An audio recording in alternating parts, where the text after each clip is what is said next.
Important update about YouTube playlists. Hey everyone. We've received many messages asking why our YouTube playlists aren't showing up. Do we create YouTube playlists? Yes, we absolutely do. So why can't you see them? Honestly, we're not sure. We've been in contact with YouTube support for several months now, but we still haven't received a clear answer or solution. After much discussion, our team has decided to take matters into our own hands. We believe the issue might be related to the number of playlists we've created on a single channel, possibly too many. Our solution? We're launching 2 additional YouTube channels, giving us a total of 3. This way, we can organize our audiobooks better and avoid the playlist visibility issue in the future. This change only affects our YouTube audience. If you're a patron supporter, you can still access all our audiobooks by visiting the collection menu on Patreon. Thanks so much for your time and continued support. Happy listening. I'm not very accepting of your behavior style. Since we're all in the same club, I can generously tutor you together. Thanks, but I don't need it. Goodbye. Akika's triple speed refusal. Unexpectedly, Makoto suddenly said, having Yuki no Shita tutor you, Akika, you're lucky. Akika had a face full of question marks. Itsuki hesitated and tried to persuade, Akika, since everyone's shooting schedule is set, and there's nothing else to do, why don't you come with me? Seeing Akika's resistance, she continued, Yuki no Shita just tried explaining problems to me, and she's really amazing. I could completely understand. Akika's question marks multiplied. What's going on? I was just chatting with classmates and was a few minutes late. How come even Itsuki is betraying me? We're all bad students, how do you have such naive ideas about tutoring? Makoto saw Akika's thoughts and smiled, actually, even if Itsuki hadn't asked Yukino, I'd find time to tutor you all sooner or later. Huh? Akika's beautiful eyes widened. Makoto, believe me, I only want juice from you, not knowledge. The more Yukino saw Akika's reaction, the happier she was. Good thing Fushimi brought the energy drink. If you still refuse, that's up to you. Akika was delighted. Really? Yukino smiled faintly. I don't usually force others to listen to me, but since Makoto suggested you study, I'm really surprised you still want to refuse. Why?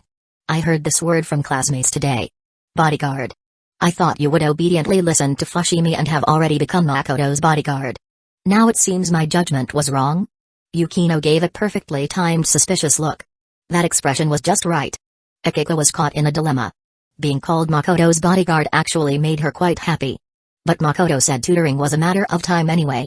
If she delayed until the last minute to accept tutoring, and then Itsuki or others far outpaced her, where would she put her bodyguard face?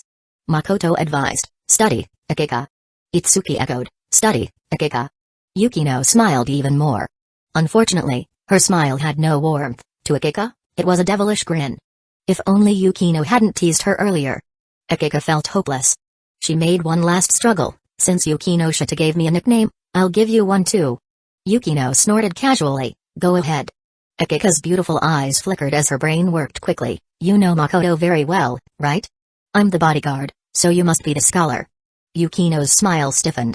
Because she really wanted to understand Makoto more comprehensively.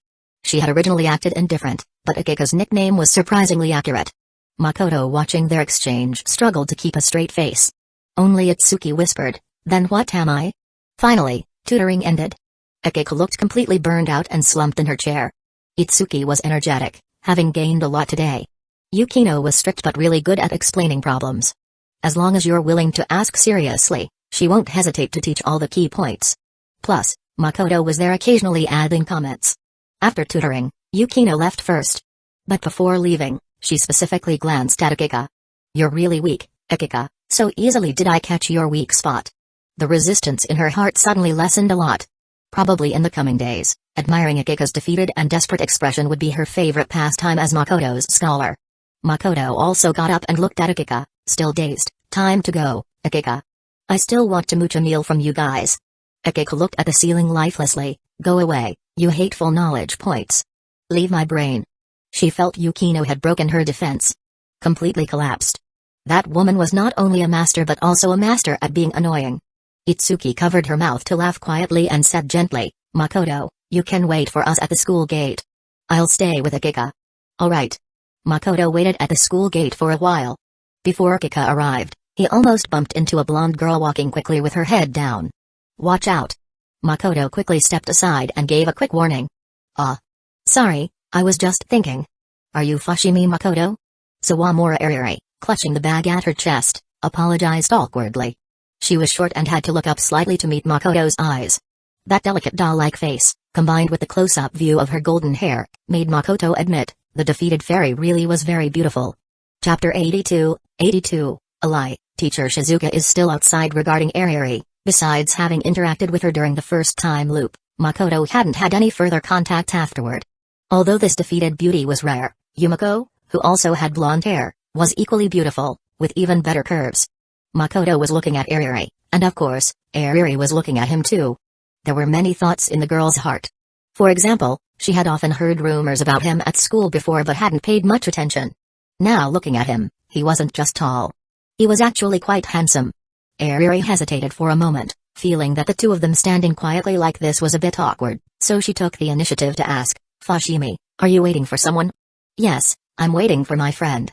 Makoto hadn't finished speaking when a lively voice came from behind him. Hello, Makoto.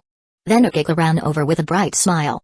As she got closer, she deliberately slowed down, hands behind her back, approaching gently, embodying the standard image of a cute girl. Makoto inexplicably thought of a phrase, your little cutie suddenly appears. Right after that, the other four joined in. Except for Miku's greeting, which was somewhat calm, the other three were very energetic. Especially Yotsuba. All five of the Nakano sisters were gathered at once. Ariri was stunned. Although she had seen these five girls before, she had never seen Akiko running over like that, her chest bouncing non-stop. Almost instinctively, her eyes quickly scanned from Akiko down across the chests of the five sisters. Finally, she even looked down at her own chest. How could it be so small? Is this the normal size for a high school girl? And all five came at once. This scene was just caught by Makoto. He was originally greeting the five sisters, but Ariri suddenly launched a minefield clearance operation. The hardest part to hold back was Ariri's final downward glance at her own chest. Makoto almost couldn't help but laugh. You must be Sawamura-san, right? I know you. Many boys in our class say you're especially cute. Akiko seemed to take on the dignity of the eldest sister and spoke with a familiar tone. Ah. Thank you. Ariri blushed slightly. It wasn't shyness but discomfort. Yotsuba raised her hand from the side. There are also some in our class. Sawamura-san really is cute. Ariri really wasn't used to such enthusiasm. But she maintained her school noble lady image, politely thanked them, and gracefully excused herself. No sooner had Ariri left than Akiko dropped the act, approaching with a half-smile. What were you talking about with her just now? Makoto saw the blatant I want to know expression on her face. He deliberately smiled, we were talking about studies. Akiko's smile froze on the spot, waving her hands, don't talk about that. Just hearing studies now gives me a headache. Nino and the others exchanged confused looks, not knowing what had happened. Itsuki was sneaking a smile.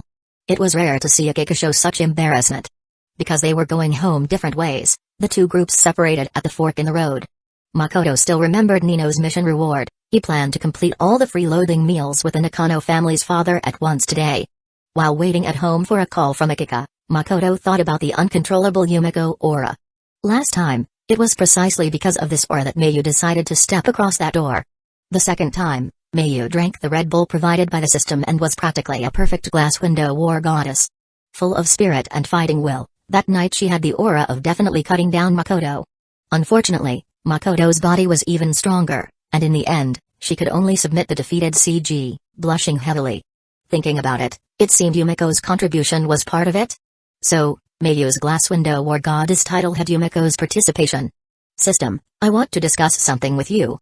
Host, please speak, give me a backdoor option. I want to be the one to choose the queen or buff. Sorry, master, the system really can't do that. System, you're not ambitious. Makoto wasn't disappointed, just a bit regretful. It would be fun if he could choose his own buff. Just then, the doorbell rang. Makoto guessed it was Mayu coming to visit, but when he opened the door, he found another person outside. Sorry to bother you, Fushimi-san. Hiratsuka Shizuka, with waist-length hair, smiled as she spoke. Mayu wasn't wearing black stockings today but was still very pretty. I told teacher Shizuka that your cooking skills are very good. She happened to be free and bought some groceries. Makoto realized, I see. But I'm going out to eat later, so I'm afraid I can't join you. Huh? Did you make plans with a friend? Mayu asked in surprise. Strictly speaking, not really, because Akiko and the other's father is also coming. I'm just going to freeload a meal. Oh. Mayu responded gently but her eyes were filled with disappointment. Hiratsuka Shizuka didn't notice and teased, "I've heard at school you're very popular with girls. I didn't expect you to be invited to other families' dinners." I shamelessly go and freeload. Makoto glanced at the quietly sulking Mayu and proposed, "How about this? Akiko hasn't called yet. I'll cook at teacher Matsuke's house. Won't that interfere with your plans with your friend?" Hiratsuka Shizuka's eyes lit up. She had heard Mayu praise Makoto many times. His cooking was on a chef level, enough to open a restaurant by himself. If she hadn't been discouraged by a recent failed matchmaking, she would have brought groceries to visit Makoto long ago. It should be fine. "Let's go." Makoto changed shoes and headed out. Mayu secretly gave him a sweet smile. Obviously, this beautiful teacher also knew he changed his mind just for her. Next door, Mayu took the apron for Makoto and skillfully helped tie it on. This scene left Hiratsuka Shizuka a little stunned. Their movements were so familiar. Completely smooth and natural, like they often did this before. At this moment, Makoto turned and smiled at her. "I used to come over to cook occasionally. After all, teacher Matsuke's is my neighbor. Cooking together is more lively." Then he deliberately pointed at the still unfazed Mayu beside him. "The reason why teacher Matsuke's praised my cooking to you is exactly because of this." "I see, then I'll trouble you." Hiratsuka Shizuka also smiled, instantly letting go of her surprise. Mayu now realized her behavior was somewhat improper. Not only was it skilled, but also too intimate. Good thing Makoto reacted quickly. Afterward, Makoto started cooking in the kitchen, while outside two beautiful women chatted idly. After a while, he heard footsteps behind him. It was Mayu coming in. "I'll help you," she said gently. "No need. You just keep teacher Hiratsuka company. She's a guest. I can't leave her alone outside." Why are you closing the door?" Makoto was halfway through his sentence when he saw Mayu close the slightly open kitchen door. Then she came beside Makoto, nervously fiddling with her fingers. "Are you going to meet Akiko and the others' parents today?" While she spoke, her eyes stared fixedly at Makoto's face, her anxiety nearly overflowing. Makoto understood. Even though she always looked gentle, she was still a woman. She would feel possessiveness. Especially since she knew Makoto was acquainted with the five sisters and was particularly close to Akiko. The last time in the bathroom was because of Yumiko's aura, but the glass window war goddess was her own initiative. So she also had possessiveness. Makoto washed his hands clean, then turned to face her. "You're overthinking. If Akiko's father heard you say meeting the parents, he'd probably want to punch me." Then he told her about the awkward relationship between Nakano Maruo and the five sisters. Mayu gradually understood. "You want to help ease their family relations?" Makoto nodded, "Yes. Although Mr. Nakano is somewhat wary of me now, I believe after tonight's meal, he should be able to trust me." Mayu averted her gaze, quietly saying, "You're willing to do this because you have a good relationship with Akiko and the others, right?" Before Makoto could answer, a blush suddenly rose on her cheeks. "If I want to be a little selfish, would you be angry?" "No." Makoto paused, "But I'm more curious what you mean by selfish." Mayu blushingly tossed her hair. "Hiss." Makoto was surprised. Her eyes were filled with a seductive and shy watery color as she murmured, "I heard online that if a man pays a fee, other girls won't try to seduce him. Although you're pretty amazing." She didn't dare say more. Makoto felt a deep respect. "Pay a fee? Pay. Pay hard. Master Tang once said, bandits must be exterminated at all times, no exceptions." To be safe, Makoto very sneakily locked the door from the inside. He turned to the deeply blushing Mayu and said seriously, "I'm already prepared to pay the fee." Mayu shyly rolled her eyes at him. "Shh, keep your voice down. Teacher Shizuka is still outside." After a short while, Hiratsuka Shizuka was eating snacks and watching a variety show in the living room when she discovered a habit of her close friend that she hadn't known before.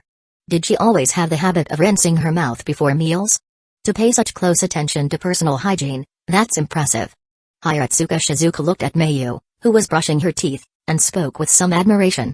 Just as Mayu came out, she caught Hiratsuka Shizuka's admiring gaze, blushed, and shyly asked, "What's wrong with you?" "Nothing. I just never noticed before that you're so clean." "Clean?" "Yes, brushing teeth before meals. Usually even people who care about cleanliness wouldn't go that far. I have to learn from you. I really am quite clean." Mayu's cheeks flushed deep red. She glanced at the box of milk bought 2 days ago lying on the living room floor. "No milk today then." Chapter 83, Please trust me with Nino. Makoto finally stepped out feeling refreshed. The feeling was indeed quite strange. Of course, more thrilling. Since that night, Mayu took the first step, and her courage seemed to have grown. She began to try being proactive. Perhaps because as a mature woman, after finally opening up, she was at the stage of being most infatuated with that feeling. Earlier in the kitchen, driven by possessiveness, she did something she normally wouldn't dare to think of. The thrilling part was that Hiratsuka Shizuka was just outside. The living room and kitchen were only a short distance apart, with only the door separating them. Makoto still felt a rush of blood when recalling the scene. After all, a beauty with top-tier looks and figure crouched before you, appearing gentle and fragile, yet acting extremely boldly. This scene was really hard to handle. What was most unforgettable was that when Mayu accompanied him downstairs, she shyly whispered, "Although it feels weird, because it's you, Makoto, I don't dislike it." What kind of words are those? Makoto almost wanted to kick Hiratsuka Shizuka, who was waiting for dinner, out and then lock the door. I can't think about this anymore. Time to get serious. After meeting with the Nakano quintuplets, Makoto and the group headed to the high-end restaurant Nakano Maruo had booked. They met the handsome middle-aged man at the restaurant entrance. Yes, Makoto thought Nakano Maruo was quite handsome, but the man always wore formal clothes, kept a stern face, and constantly gave off a keep-out aura, making it hard to feel friendly. Although Nakano Maruo's hair was meticulously styled and his attire neat, his overwhelming presence at the door made no one dare approach. Before Makoto greeted him, he noticed two young women had been observing Nakano Maruo but were scared off by his intimidating presence. This man was strict not only with strangers but also with his daughters. The Nakano quintuplets greeted their father one by one. When it came to Makoto, Nakano Maruo spoke first. "Fushimi, let's go inside and sit first." Without giving a chance for a greeting, he unusually suggested going in first. Makoto nodded, guessing the man wanted to talk to him privately. They arrived at the private room door. As Makoto suspected, although Nakano Maruo had booked a large private room, he also reserved a smaller one next door. "Akika, you all go ahead and order," Nakano Maruo said, pointing to the big private room. The five sisters didn't respond but looked at Makoto with various emotions. Nakano Maruo suddenly felt a little embarrassed. Even if the sisters didn't speak, their gaze alone showed they were very concerned. Curious, actually. This concern or curiosity made them subconsciously ignore their father's words. "How about letting Nino and the others sit first?" "I'm not picky," Akika said cheerfully, walking up to Makoto. "Why me? You're the eldest, you should do this." Nino objected. "I think Nino is right."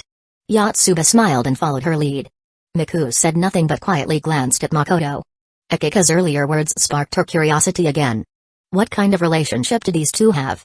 Akika was ignoring their father's instructions and wanted to break into their conversation. Nakano Maruo felt embarrassed watching his daughters bicker on the spot. What made it worse was that Makoto, the culprit, was watching with great interest right next to him. "What are you looking at? Don't you understand why my daughters have become like this?" Nakano Maruo was about to speak when Itsuki stood up. "Everyone, stop arguing. Father clearly wants to talk business with Fushimi. Let's go order first." Akika teased, "Itsuki, are you getting greedy again?" Nino suddenly switched sides and said, "The meat lover always reveals her true nature when it comes to food." Indeed, Itsuki really loves eating. Yotsuba chimed in. Itsuki blushed deeply. Finally, Makoto spoke. "All right, I know Akika you're curious about what I want to talk about with Mr. Nakano. I don't know yet either, but I can tell you what I plan to discuss." His words immediately caught the quintuplets' attention. "What do you want to talk with father about?" Makoto smiled slightly, studying. He pointed his finger, starting from Akika, slowly passing over each sister, and stopping at Itsuki. "I want to talk with Mr. Nakano about the academic performance of all five of you." The quintuplets showed different expressions. Makoto kept smiling. "Are you curious now? Or would you like to hear about my tutoring plan to improve your grades?"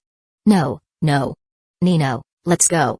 Akika reacted strongly, pulling Nino toward the private room. Earlier, she had been harshly humiliated by Yukino, and her mind was full of exam questions, almost overloaded. After barely recovering from that exhausted state, she didn't want to go through it again. Miku and Yotsuba quickly followed. Only Itsuki looked interested and glanced at Makoto. She really was willing to receive tutoring. After the sisters left, Makoto turned to Nakano Maruo, whose expression had darkened. "Let's go in too." He pretended not to notice the man's embarrassment. After all, as a father, his daughters not listening to him meant his words were less effective than a boy's. Nakano Maruo was very angry but didn't show it immediately. To him, Makoto was still a kid. If he flipped out over this, it would make him seem narrow-minded. After sitting in the private room, they could still hear the girls giggling next door. The restaurant's soundproofing was clearly good. Hearing them so clearly meant they were still causing a ruckus next door. His daughters being so lively made the usually strict Nakano Maruo feel embarrassed. He cleared his throat and initiated a topic. Do you know why I asked to talk to you alone? Is it because you're interested in my tutoring plan? Makoto calmly poured tea. Nakano Maruo said lightly, I am interested, but that's not what I want to discuss. Makoto pretended to be enlightened. True, such a simple matter doesn't deserve a separate talk. Simple? Nakano Maruo frowned. Makoto asked back, is it not simple? Nakano Maruo said in a low voice, do you know their last exam results? Yes, I asked Akika, and I also checked the others' scores. Then why do you say it's simple? Because this isn't hard at all. Facing Nakano Maruo's gaze, Makoto slowly said, except for Miku and Yotsuba, I've become friends with the other three. They also trust me. Nakano Maruo understood, because you're friends, you think if you tutor them, they probably won't refuse? No, they definitely will. Huh? Nakano Maruo was stunned. Makoto smiled, exactly because we're friends, they can refuse more bluntly, even act spoiled. Especially Akika, she loves to do that. Nakano Maruo was silent. Honestly, he didn't like Makoto's attitude. It was almost as if he was openly telling him, I understand them better than you do.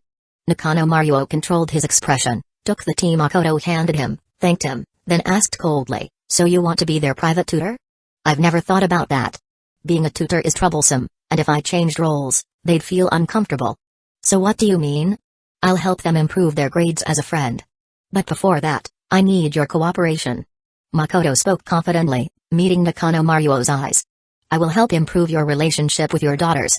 Only then, when they have other important matters demanding their attention, will I have a better chance to reduce their resistance to studying and help improve their grades. Nakano Maruo was stunned. Distract their attention? No, that's just an excuse. This kid is clearly helping me.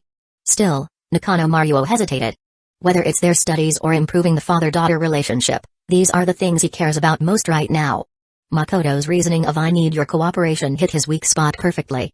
The other didn't say I'm here to help you directly, but used cooperation as an excuse, giving Nakano Maruo an easy way to accept. Even if he didn't take that step, he wouldn't feel embarrassed. I'm starting to understand why the Yukino Shita couple hold you in such high regard. Nakano Maruo suddenly said. This time, his tone softened considerably. Makoto shook his head, today we won't talk about Yukino Shita. Why? Because I guess you don't really like that kind of interpersonal interaction, even though you had a good chat with Aunt Yukino Shita that day.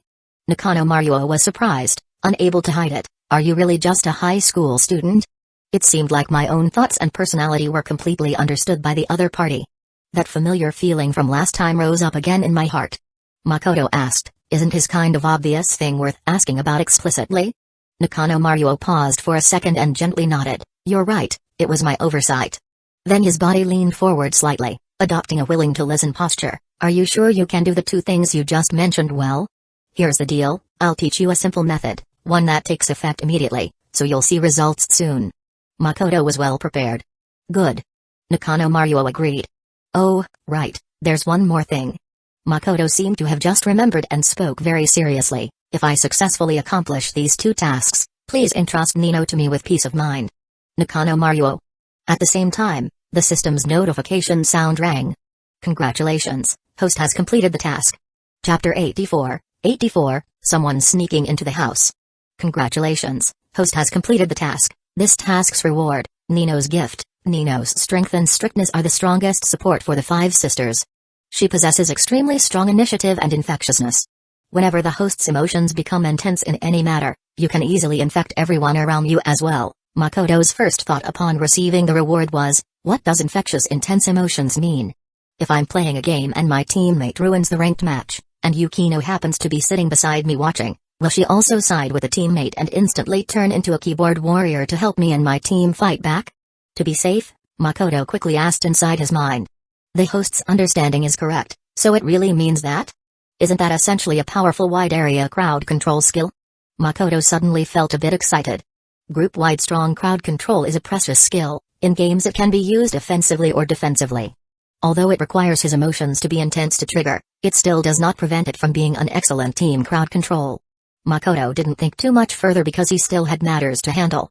Like Nakano Maruo, for example. Due to Makoto's proactive goodwill and help, Nakano Maruo's tone softened considerably.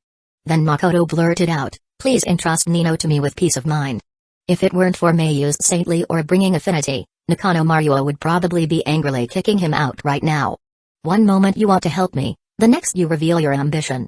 You're not even pretending anymore? Also, shouldn't you have a better relationship with Akika? Nakano Maruo's heart surged with all kinds of emotions, but his face remained well controlled. What do you mean by that just now? Makoto held up one finger. What do you think about Nino's initiative? That girl's initiative is naturally strong. I've witnessed it with my own eyes all these years. Nakano Maruo realized and suspiciously asked, could it be that you know they resist studying, so you want to get Nino's agreement first? That's right. Makoto admitted. Nakano Maruo finally understood he had misunderstood and softly said, Nino probably won't accept your suggestion so easily. I'll find a way. As for now, please join hands with me, Mr. Nakano. Let's work together. Makoto reached out his hand. Nakano Maruo looked at the outstretched palm. I suddenly remembered, Miss Yukino Shida once said that you usually behave quite maturely, but occasionally show the passionate spirit of a young man. After saying that, he shook Makoto's hand. Your current confidence is exactly the kind of passionate youthful energy, but I'm willing to cooperate with you. After the two reached an agreement, they went to the adjacent private room together. Before the door opened, the girls' voices kept coming through. Akika, you're causing trouble again. Quickly restore the seats. Do you think I don't know you arranged the seats this way just so you can sit next to Makoto? Even though you saw through me, I still refuse your request. You're not switching? Yotsuba, help me hold Akika down. Got it. Nakano Maruo stood silently at the door for a few seconds, his expression hard to describe. It's good that the daughters are lively, but lively to this extent gives him a bit of a headache.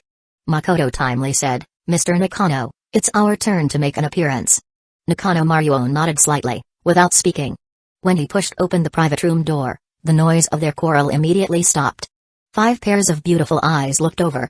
Nino and Yotsuba, who had been holding Akika down from both sides, blushed slightly and quickly released her grip when they saw Makoto and her father at the door. Yotsuba stopped as well after seeing Nino release. Akika was not embarrassed, instead, she smiled and started the topic. Father, are you done talking? Then can we have the waiter bring the food? Itsuki has been complaining about being hungry just now. I didn't. Itsuki blushed and loudly denied. As Makoto and Nakano Maruo sat down, the originally lively atmosphere inside the private room also calmed. Until the food was all served and the girls' ordered drinks were brought to the table. Makoto glanced at Nakano Maruo beside him. The meaning was, we can start now. Nakano Maruo hesitated for a second, as if finishing a mental struggle, then slowly said. You should change your drinks to room temperature. Drinking too much cold beverage while eating can affect your health. The 5 sisters were all stunned for a moment. Their father had never expressed care so straightforwardly before. Nakano Maruo naturally noticed the daughters' gazes. He didn't stop, and according to the plan, reached out to grab Akika's juice nearby. No. Akika instinctively protected her juice. Nakano Maruo, as if auto-targeting and pathfinding, reached out even further to grab Nino's. Wait, mine is already room temperature. Nino copied Akika's motion and also protected her drink. Nakano Maruo's arms were only so long, even if he wanted to reach Miku's and the others, he simply couldn't. So the scene looked like he was stuck, his outstretched arm frozen in midair. Mr. Nakano's attempt at care has failed. Makoto seemed to sigh, shaking his head. Akika, who had been quietly watching, couldn't hold back and burst out laughing. Laughter is contagious, her laugh made the others laugh as well. Dad, you look really silly right now. Akika laughed while leaning back in her chair.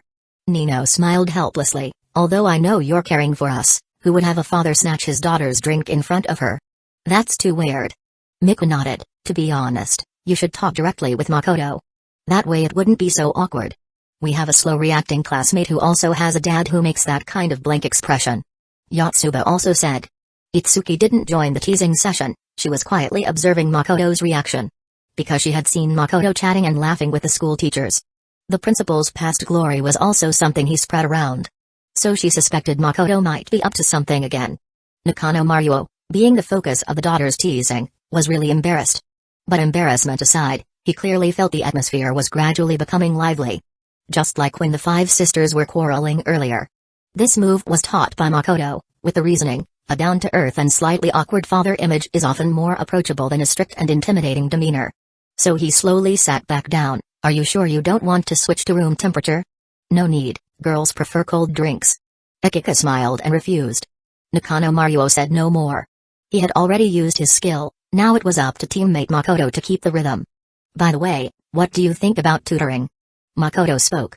Except for Itsuki, the other four showed expressions of resistance or headache the instant they heard this. Makoto then looked at Nakano Maruo. Looks like you were right, Mr. Nakano. I told him next door that I could be your tutor. But he told me he hopes you will take the initiative to propose it, rather than forcing me to become your tutor. Eh? The five sisters simultaneously looked at their father. When did I say that? Nakano Maruo maintained his calm expression. I was initially confused, but after seeing Mr. Nakano's somewhat awkward way of expressing care, I finally understood. Makoto said with fighting spirit, addressing the five sisters, I will try hard to be your tutor. No way. Makoto, have you taken the wrong medicine? Fushimi, please forgive me, but I refuse. The atmosphere instantly became lively and somewhat chaotic. Although the girls protested, they were obviously less reserved than when Makoto and Nakano Maruo first entered. Nakano Maruo stared blankly at the voluntarily scapegoating Makoto, wondering if this was part of his plan. Draw their fire targeting himself, while he becomes the teammate who cares for them and respects their feelings. Could he really be a genius? Nakano Maruo recalled the scene of Mrs. Yuki Noshida praising Makoto. He even started to suspect that she perhaps hoped her daughter would date him, but if that's the case, what about Akika? His impression of Makoto changed from a young man to a reliable teammate. With Makoto supporting, the atmosphere became even more pleasant. He could smoothly pass the topic to Nakano Maruo while the girls were teasing the tutor. This way, Nakano Maruo could awkwardly express his fatherly concern. After the meal, Nakano Maruo clearly felt the daughters were no longer reserved, even Akika dared to joke with him. Never before had there been such a wonderful start. Though this feeling was a little uncomfortable for him, he was genuinely happy inside. After Makoto energized the rhythm, he quietly withdrew, and the baton of controlling the conversation naturally passed to Nakano Maruo. When the timing was right, he found an excuse to go to the restroom, using this to create a better atmosphere for father-daughter talk. It was just as he deliberately lingered outside that a pleasant voice came from behind him. So it turns out my feeling was right. You and Dad were working together just now, weren't you? Nino's beautiful figure appeared beside him. You noticed? Makoto was not surprised. Nino slightly raised her chin, only an idiot wouldn't notice. But she suddenly blushed, pretending to stay calm as she whispered, thank you. This is the first time we've had such a good time with Dad. Nino really was very responsible. Makoto smiled and asked, you didn't eat just now? Huh? Of course I did. If you ate, then why is your voice so quiet? Nino gave him a sideways glance but couldn't help laughing. Seriously, I'm talking to you seriously, and you're thinking about ruining the atmosphere. Then, she hugged her ample chest, her beautiful eyes fixed on Makoto's face. Since you like ruining the mood, I'll ask you a question that doesn't fit the atmosphere. What question? Why were Akika's underwear in your closet? Makoto was stunned. You knew? Nino chuckled smugly. How could Akika's little tricks escape me? By the way, I already took that underwear back. Took it back? Makoto put on a thoughtful look. If I remember correctly, you weren't wearing any that day, so may I ask, how did you? Ugh. Before he finished, Nino blushed and covered his mouth.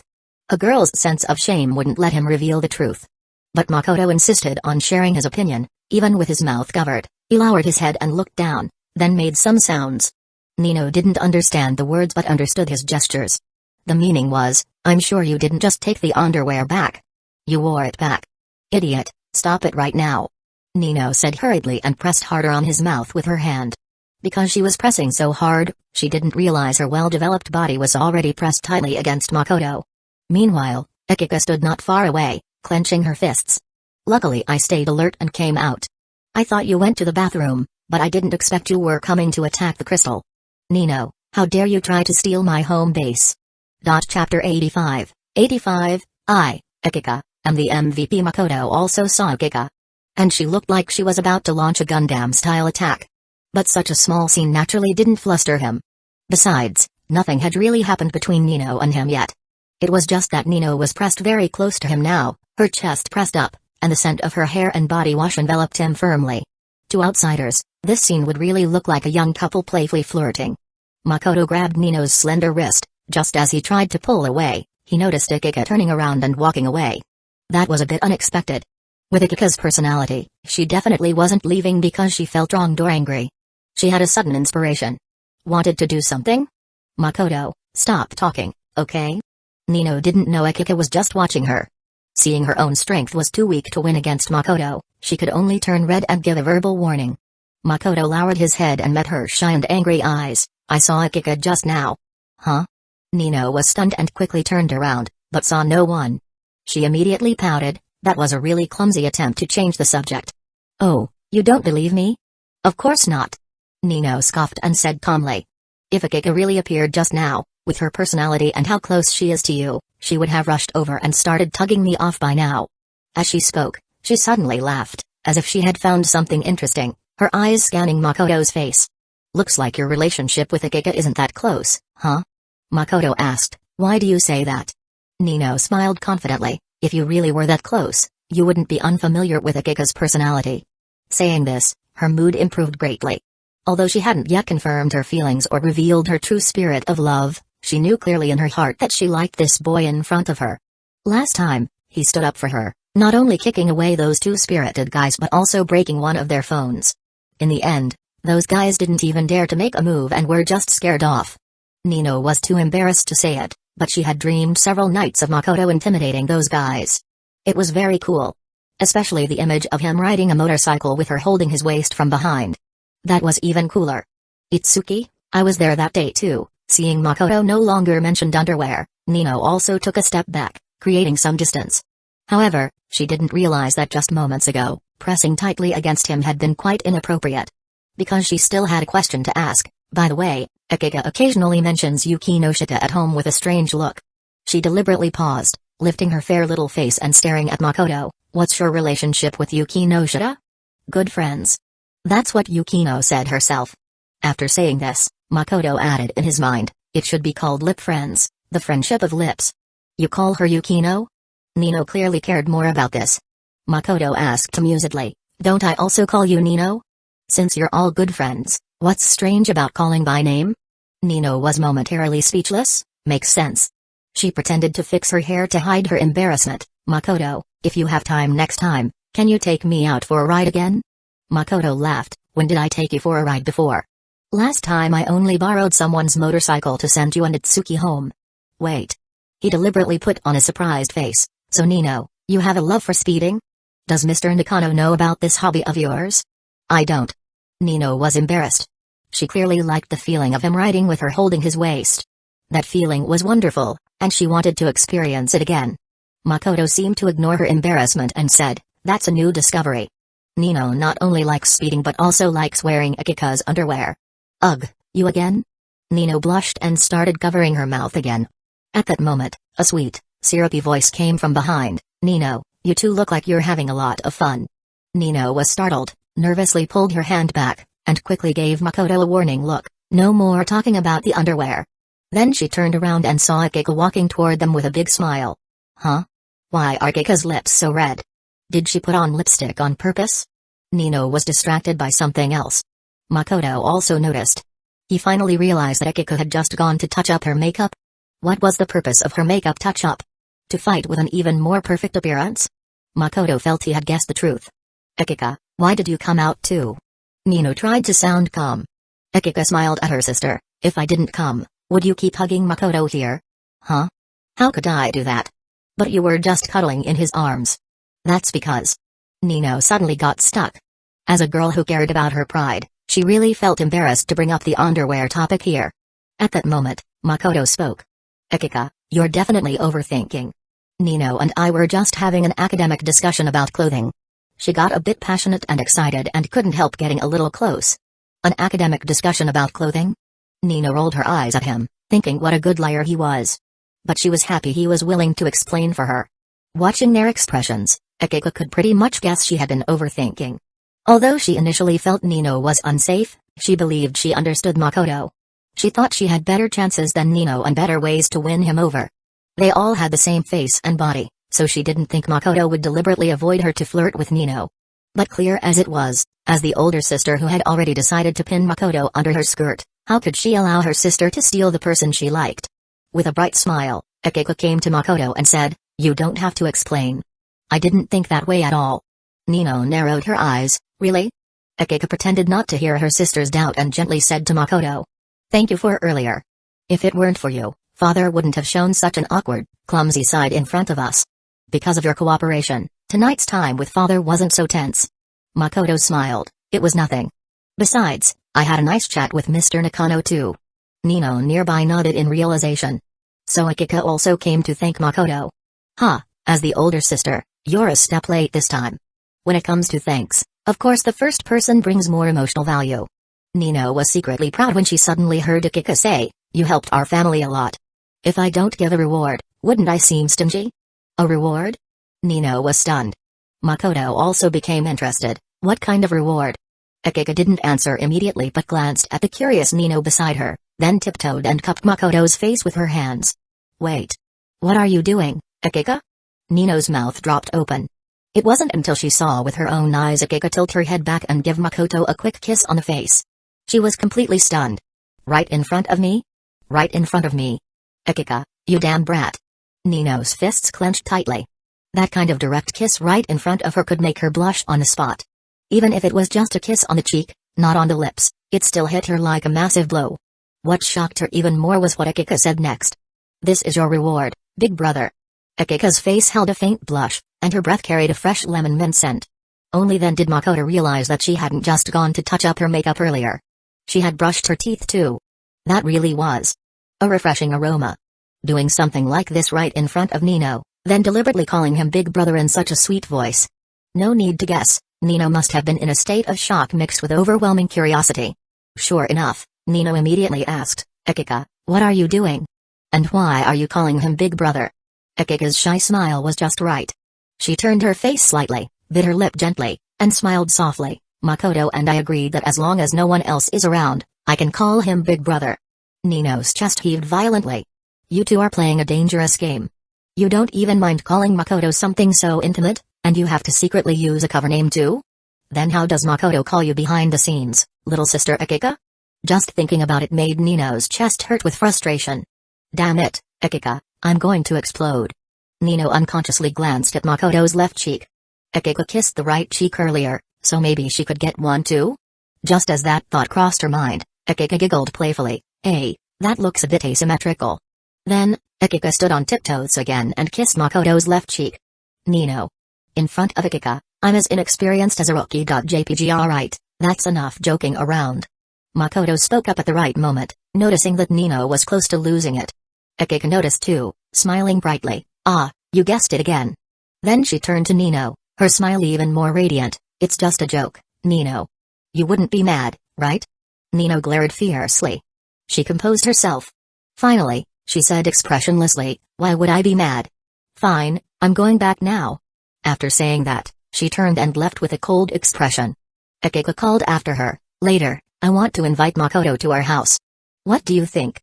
Nino didn't look back, replying coldly, that sounds like you're getting too comfortable. Still not satisfied here and want to move the battlefield to my home too? The most annoying Akika episode ever. Akika watched her sisters retreating back and chuckled in her heart, my eyes are the judge. If I say you're not safe, then you really aren't. I, Akika, am the MVP. Nino, you're just a lucky laydown winner. Chapter 86.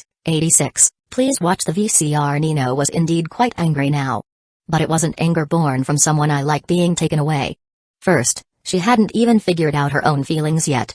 Second, she never confessed to Makoto, so naturally, she wouldn't feel that way. What really made her angry was Akika's blatant behavior. Not only did she declare her claim right in front of her, but nearly every word said was a reminder, this is my older sister's. That made Nino really upset. You haven't confessed or dated him, so how is he yours? Nino did have feelings for Makoto, and quite a bit too. She had originally thought she could spend more time with him, to see if her feelings were genuine. If they were, she wouldn't hesitate to make a move. But Akika's recent actions completely ignited Nino. Siblings fighting over something has happened since they were little. If you provoke me, then it's reasonable for me to strike back. At the dinner table, Nino quietly sipped juice while secretly observing Makoto. Unbeknownst to her, Makoto was observing her as well. Akika's kiss had indeed surprised him. But as soon as Nino stormed off angrily, he immediately realized one thing, Akika seemed to be assisting her. Before confessing, Nino was a classic tsundere. Question, how do you cure a tsundere? Answer, stimulate her harshly. Then you can successfully pierce her heart instead of just irritating her. Once a tsundere explodes, she can be even stronger than a supposedly mature girl like Akika. Makoto glanced at the temporarily MVP holding, smug Akika.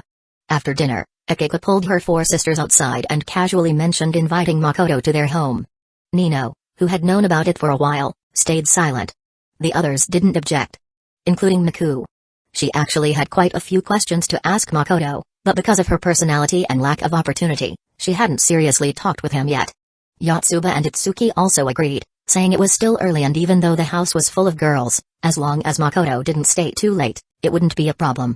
Elsewhere, Nakano Maruo finished paying the bill and expressed thanks to Makoto at the restaurant entrance. The middle-aged handsome man was truly grateful that Makoto had voluntarily taken the blame today to help create a peaceful atmosphere. However, he was stubborn and prideful, so he didn't express it much. Please take care of their academic performance, Fushimi-kun. Nakano Maruo changed his way of addressing Makoto, showing he no longer saw him as a child. Your cooperation may be needed in the future. Makoto smiled. Nakano Maruo was momentarily surprised but forced out an awkward smile. I understand. Cooperation here meant helping ease the father-daughter relationship. Because of his pride, Nakano Maruo never mentioned it. And by using cooperation as an excuse, Makoto avoided embarrassment and saved face. Nakano Maruo originally planned to have the driver take everyone home, but Akika said she just finished eating and wanted to take a walk. So Nakano Maruo looked at Makoto. How about you, Fushimi-kun? I want to walk a bit too. Makoto noticed Akika secretly signaling him. Nakano Maruo now treated him as an ally, so he didn't suspect anything and left first by car. Next, it's Fushimi-kun's first visit to our house. Yotsuba looked very excited. Makoto was infected by her energy and laughed. I thought you would resist. Eh? Why would I resist?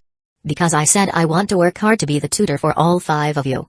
Hearing this, Yotsuba smiled and scratched her head. If Akika and the others agree, then I definitely have no problem. The others wisely avoided continuing the topic. As for studying, except for Itsuki, the other 3 didn't have much thought. Makoto followed them to a high-end apartment. The spacious, bright living room could easily be used to run an arcade, proving Nakano Maruo's considerable strength. As the owner of a hospital, he was extremely generous regarding his daughter's food, clothing, and living conditions. After sitting down, Nino brought tea and snacks and then sat facing her sisters. Now 2 groups sat opposite each other. Makoto sat alone on one side, facing 5 beautiful girls with different hairstyles and temperaments lined up. Not gonna lie, the scene was dazzling. Especially since their sitting postures weren't exactly proper, with little white socks, black stockings, and white thigh-high socks paired with their outfits. It was impossible to look away. Alright, question time. Yotsuba raised her hand, smiling as she looked at Miku. Fushimi-kun, you probably don't know, but Miku is very curious about you. Akika propped up her face and smiled. I can vouch for that. Miku's cheeks flushed red, embarrassed to meet Makoto's gaze. Makoto stayed calm. Then, Miku, what would you like to know? The other 4 kept silent in unison, giving Miku the chance. Miku felt a bit uncomfortable in this atmosphere.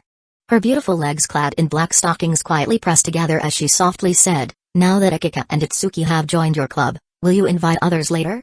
The others you mean are the 3 of you, right? Makoto understood her meaning. Miku nodded slightly. Makoto replied seriously, that depends on you. If you don't want to, I certainly won't force you to join. But... He paused deliberately for a second. When all 5 sisters looked at him, he made a helpless expression. If you 3 really don't want to join, I'll definitely be disappointed. Why is that? Yotsuba asked curiously. Makoto glanced at Nino first. I told Nino before that as long as I get along well with all 5 of you, even if I accidentally upset one of you later, the others should help me out then. You actually said that to Nino?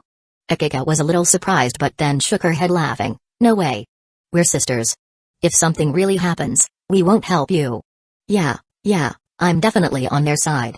Yotsuba was happy Akika said that. After all, the boy sitting across was someone often mentioned at home.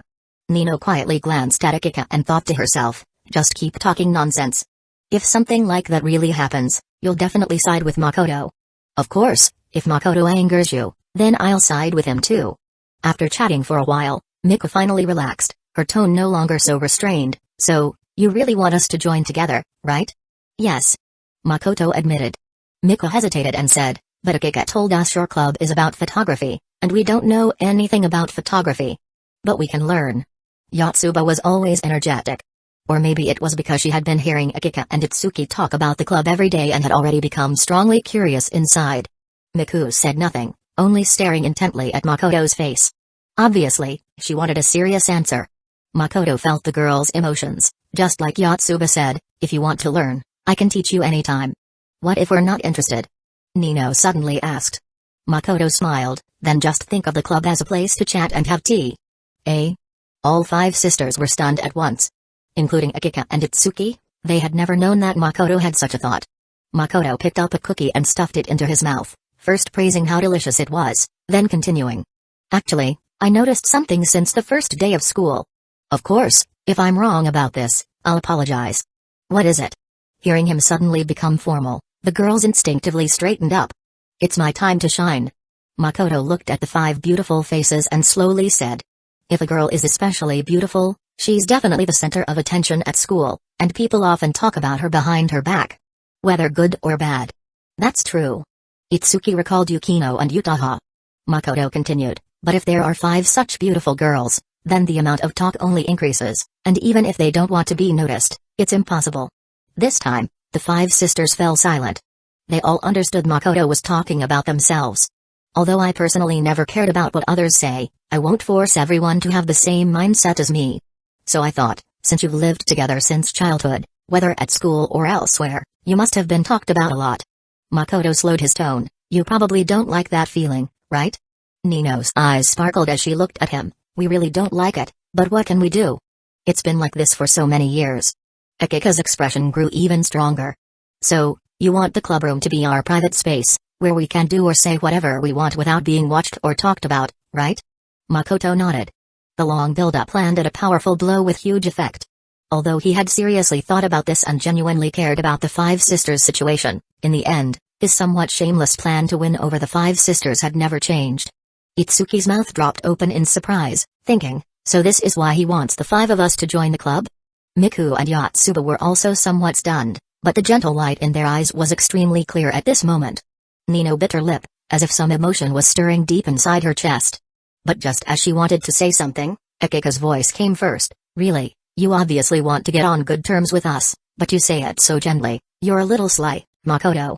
Nino was momentarily stunned, then quickly looked at the gentle smiling Akika. She was deliberately easing the atmosphere. Damn it, I'm still one step slower than her. Makoto sighed in cooperation. I didn't expect you to see through it. I should have prepared a bit more. He deliberately looked at Miku, who was immersed in her emotions. Miku, does Akika often like to undermine you like this? Yes, she's always like that. Miku smiled faintly. She smiled very cutely. After this conversation, Miku and Yotsuba had a new understanding of Makoto. They could understand why Akika and Itsuki had such a good impression of him. He was a very good person. And very thoughtful. Next, Makoto talked about how he was spreading the principal's glorious deeds, and the chat atmosphere became even more relaxed. Alright everyone, have all your questions been asked? Akika suddenly stood up. Facing her sister's gazes, she was not at all shy, instead smiling. I have something I want to talk about with Makoto alone. Nino suddenly asked, you want to take him to your room? Exactly. Akika admitted openly. Nino continued to question, your room looks like a garbage dump, are you sure about this? Nino, oh Nino, I knew you were looking for an opportunity to ambush me. Akika's smile grew even brighter. She took out her phone and played a video. My room is actually very clean. As for why, please watch the VCR. Makoto also watched. In the video, Akika was diligently cleaning her bedroom. This angle was obviously set up by her on purpose to film. Nino glared at Akika in surprise and displeasure. Is this also part of your plan? Akika smiled brightly at her sister. Little sis, learn from me. Chapter 87. This night, the Nakano household is totally chaotic. Akika easily handled Nino. At least she had prepared in advance and didn't get too proud. But after Nino angrily sat back down, Itsuki suddenly asked, Akika, the reason you want to talk to him alone? Is it about tutoring? Nino, who had just lost momentum, immediately sat up straight. Miku and Yotsuba also looked eagerly over. Akika kept smiling but thought, Itsuki, what are you doing? You're usually the most obedient and honest, why interrupt my spell now? Her thoughts were racing, but she calmly replied, yes, I want to talk seriously with Makoto about tutoring. After speaking, she even put on a serious expression. We know our grades aren't good, but we also know that being idiots is a fact set long ago. At least in terms of studying, I don't think I have any hope. This openly defeatist statement immediately annoyed Itsuki. She wanted to study. She had even learned from Yukino and studied quite hard. Right, We are idiots when it comes to studying. Yotsuba agreed. Makoto knew Akiko was just making excuses and cooperated. Even idiots can turn things around. I already guessed you'd think that way, so I wanted to talk to you alone. Akiko couldn't help but smile and added, as the eldest daughter of the Nakano family. This time Atsuki couldn't interrupt anymore.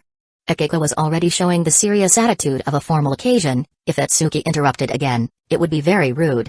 So far, Miku and Yotsuba believed Akiko's words. Nino and Atsuki were extremely doubtful.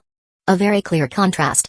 As Akiko and Makoto went into the room and the door closed, the girls in the living room each stood up and prepared to do their own things.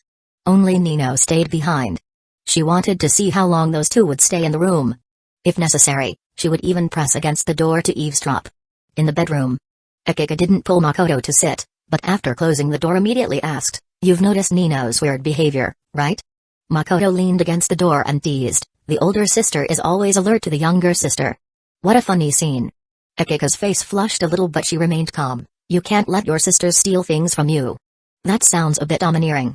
If you think so, then it is. Akiko spoke her mind. Then her smile grew gentler. "You just said you want the five of us to relax any time in the clubroom and not be watched by others. Is that why you're doing this because of me?" "Akiko, you're really something." Makoto laughed. "Hee hee, anyway, I think so." Akiko wasn't embarrassed.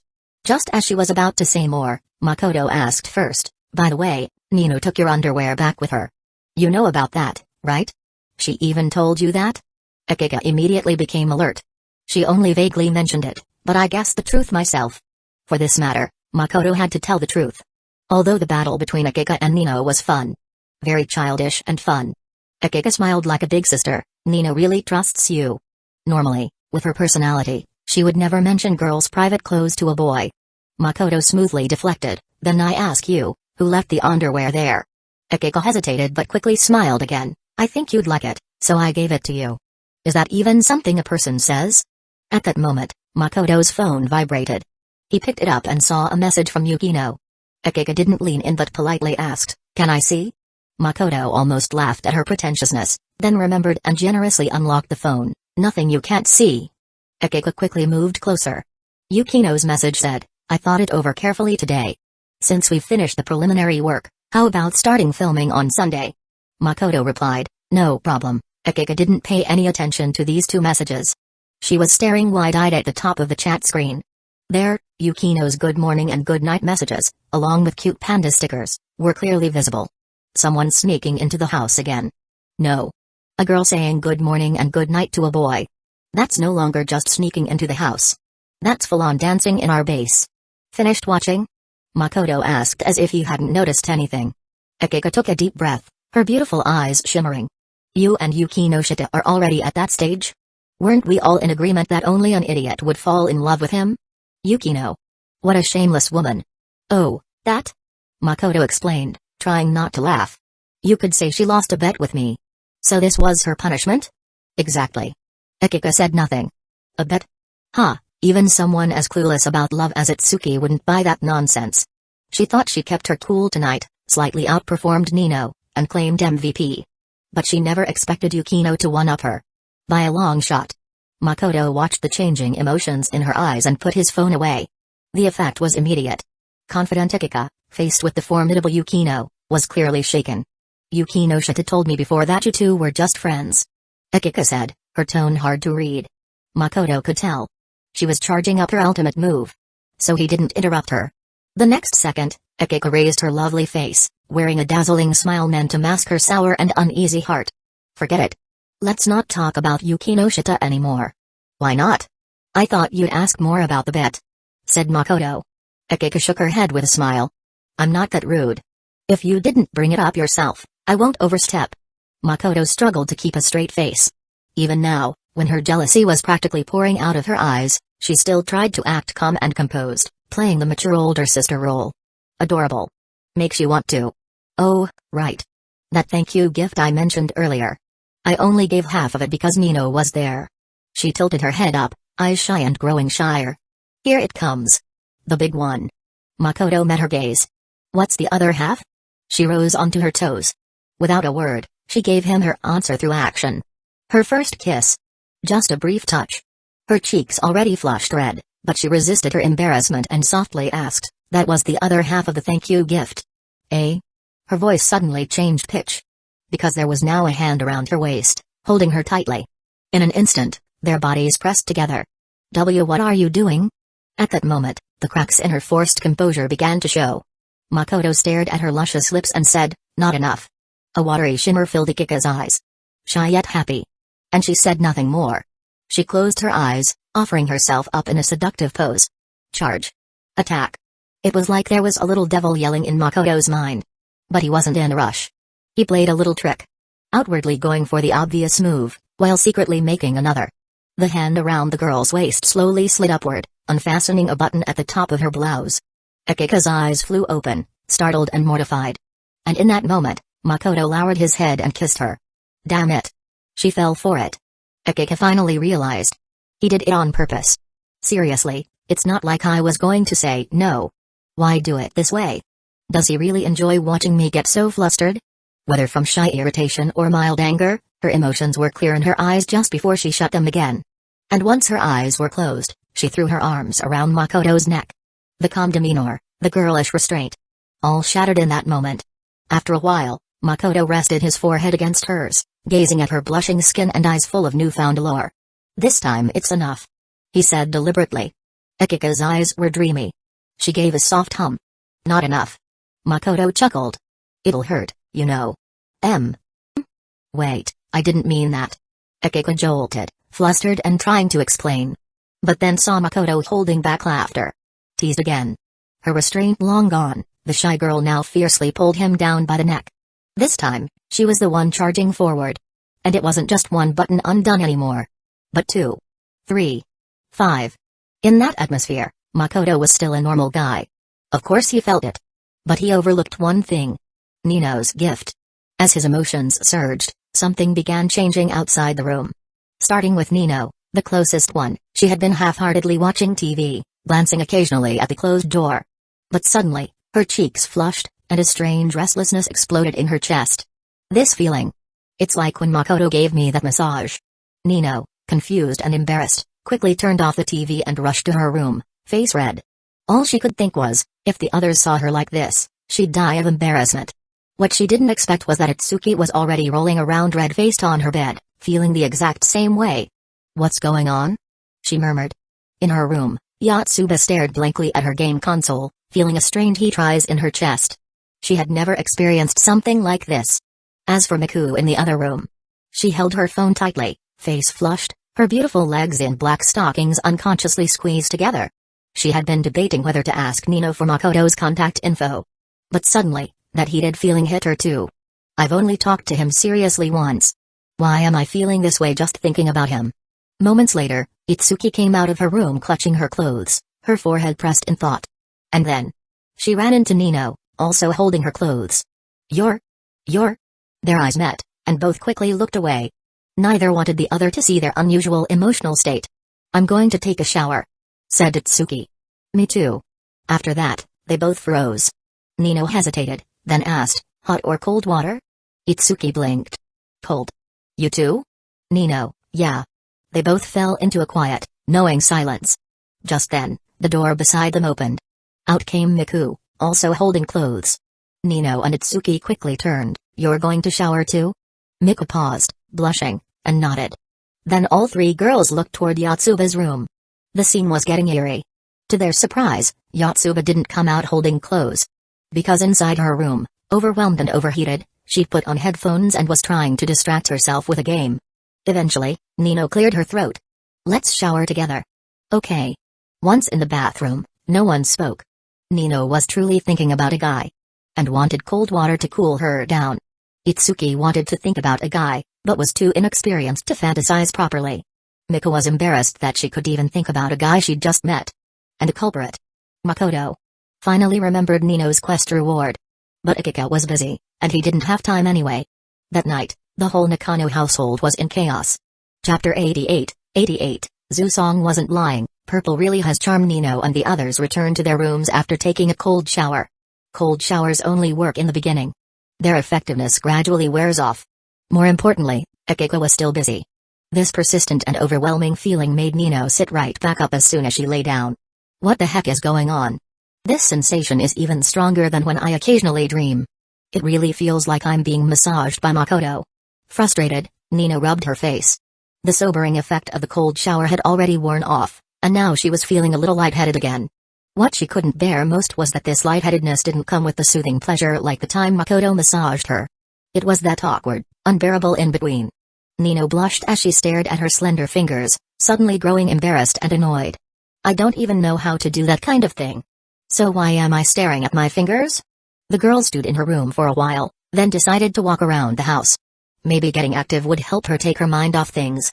She used to practice yoga every day, but right now, she couldn't even calm her mind, let alone do yoga. If she ended up feeling something during yoga, she'd have to wash another set of yoga clothes. Just as she opened the door, she happened to hear a sound from Akika's room, which made her inexplicably nervous.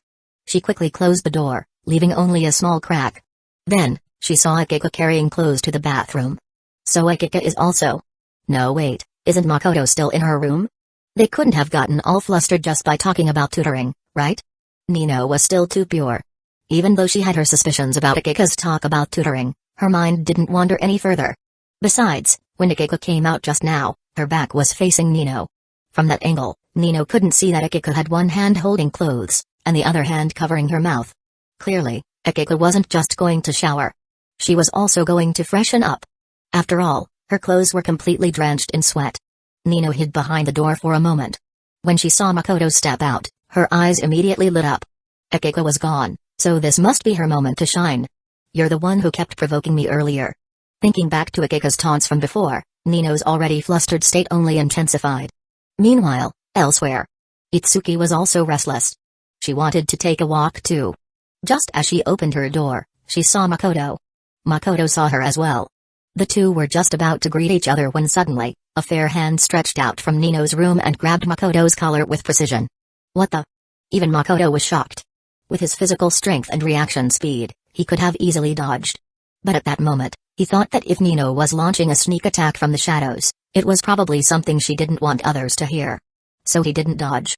In just 3 seconds, that smooth arm dragged him inside. The next moment, the door quickly shut with a soft click. Itsuki, who had been standing there, was completely dumbfounded. She mechanically turned her head toward Akika's room. The door was wide open, not the slightest attempt at hiding anything. That meant no one was inside. Then she looked at the lit bathroom. So, Nino waited for Akika to take a bath and then ambushed Makoto? Itsuki felt like her brain was about to overheat. By the time she managed to recover, a surge of anger welled up in her chest. Why Nino? Whether it was meeting Makoto or becoming friends with him. It was me who came first.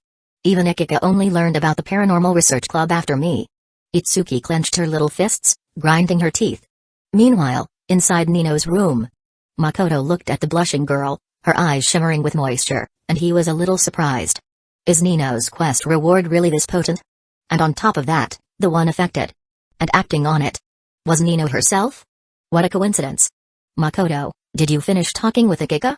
Nino's voice was completely different from usual. It trembled slightly, mixed with the unique shyness of a girl and a restless excitement that couldn't be concealed. Yeah, we finished talking. That's why she went to shower. Makoto looked down at the small hand still grabbing his collar and asked on purpose, so what's the meaning of this? Nino quickly let go, eyes darting away. And nothing, I just wanted to talk to you. Makoto tried not to laugh. So just to talk, you yanked me into your room like a kidnapper in a drama? I know I got a little impulsive just now, stop rubbing it in. Nino was clearly embarrassed. Honestly, she regretted it the moment she pulled Makoto in. She could have just invited him inside. There was no need to be so rough. What if her image got ruined? Alright, let's not talk about that. Makoto nodded. So what did you want to talk about? Nino still avoided his gaze, a little bashful. You're free now, right? Looks like it. Then, can you give me a massage? Oh, you mean like an actual massage? Yeah, my neck and legs have been feeling sore lately. Probably from all the cooking and cleaning I've been doing for everyone. Sure. Makoto could easily tell she was lying. But in this situation, he had no intention of calling her out. No doubt Akika's teasing had gotten to her. Plus, the effect of her quest reward was kicking in, pushing her to act on impulse. Nino had just showered, and her body smelled wonderfully fragrant. Her room was filled with that same pleasant aroma. At home, she didn't dress up like she did outside. Instead, she wore very casual pajamas. They were extremely loose-fitting, and even with her great figure, the clothes hid everything. Oh right. Just as Nino was about to turn around, she suddenly remembered something. She quickly stepped forward, went around Makoto, and locked the door. Makoto couldn't help but laugh. So now I have to ask. This is just a massage to relieve fatigue, right? Why are you being all secretive? You said it's just a normal massage, so stop making it sound weird. Nino didn't dare answer directly. Once the door was locked, she felt more at ease. Even if someone came knocking, she'd have time to react. This was her personal little sanctuary. Now, it is Nino time. She skipped lightly to the bed and lay down. Then she flipped over and got into a prone position, elbows propped up, looking at Makoto with a flushed face. Come on. Her tone really did sound like a duo-Q invite. Makoto walked over calmly. So you want your neck and legs massaged? I'll let you decide. You're the expert here. Nino said, feeling great. Then I'll start with your neck and waist, and do your legs after. Nino obediently laid back down. Her blushing, quiet posture was something Makoto had never seen before.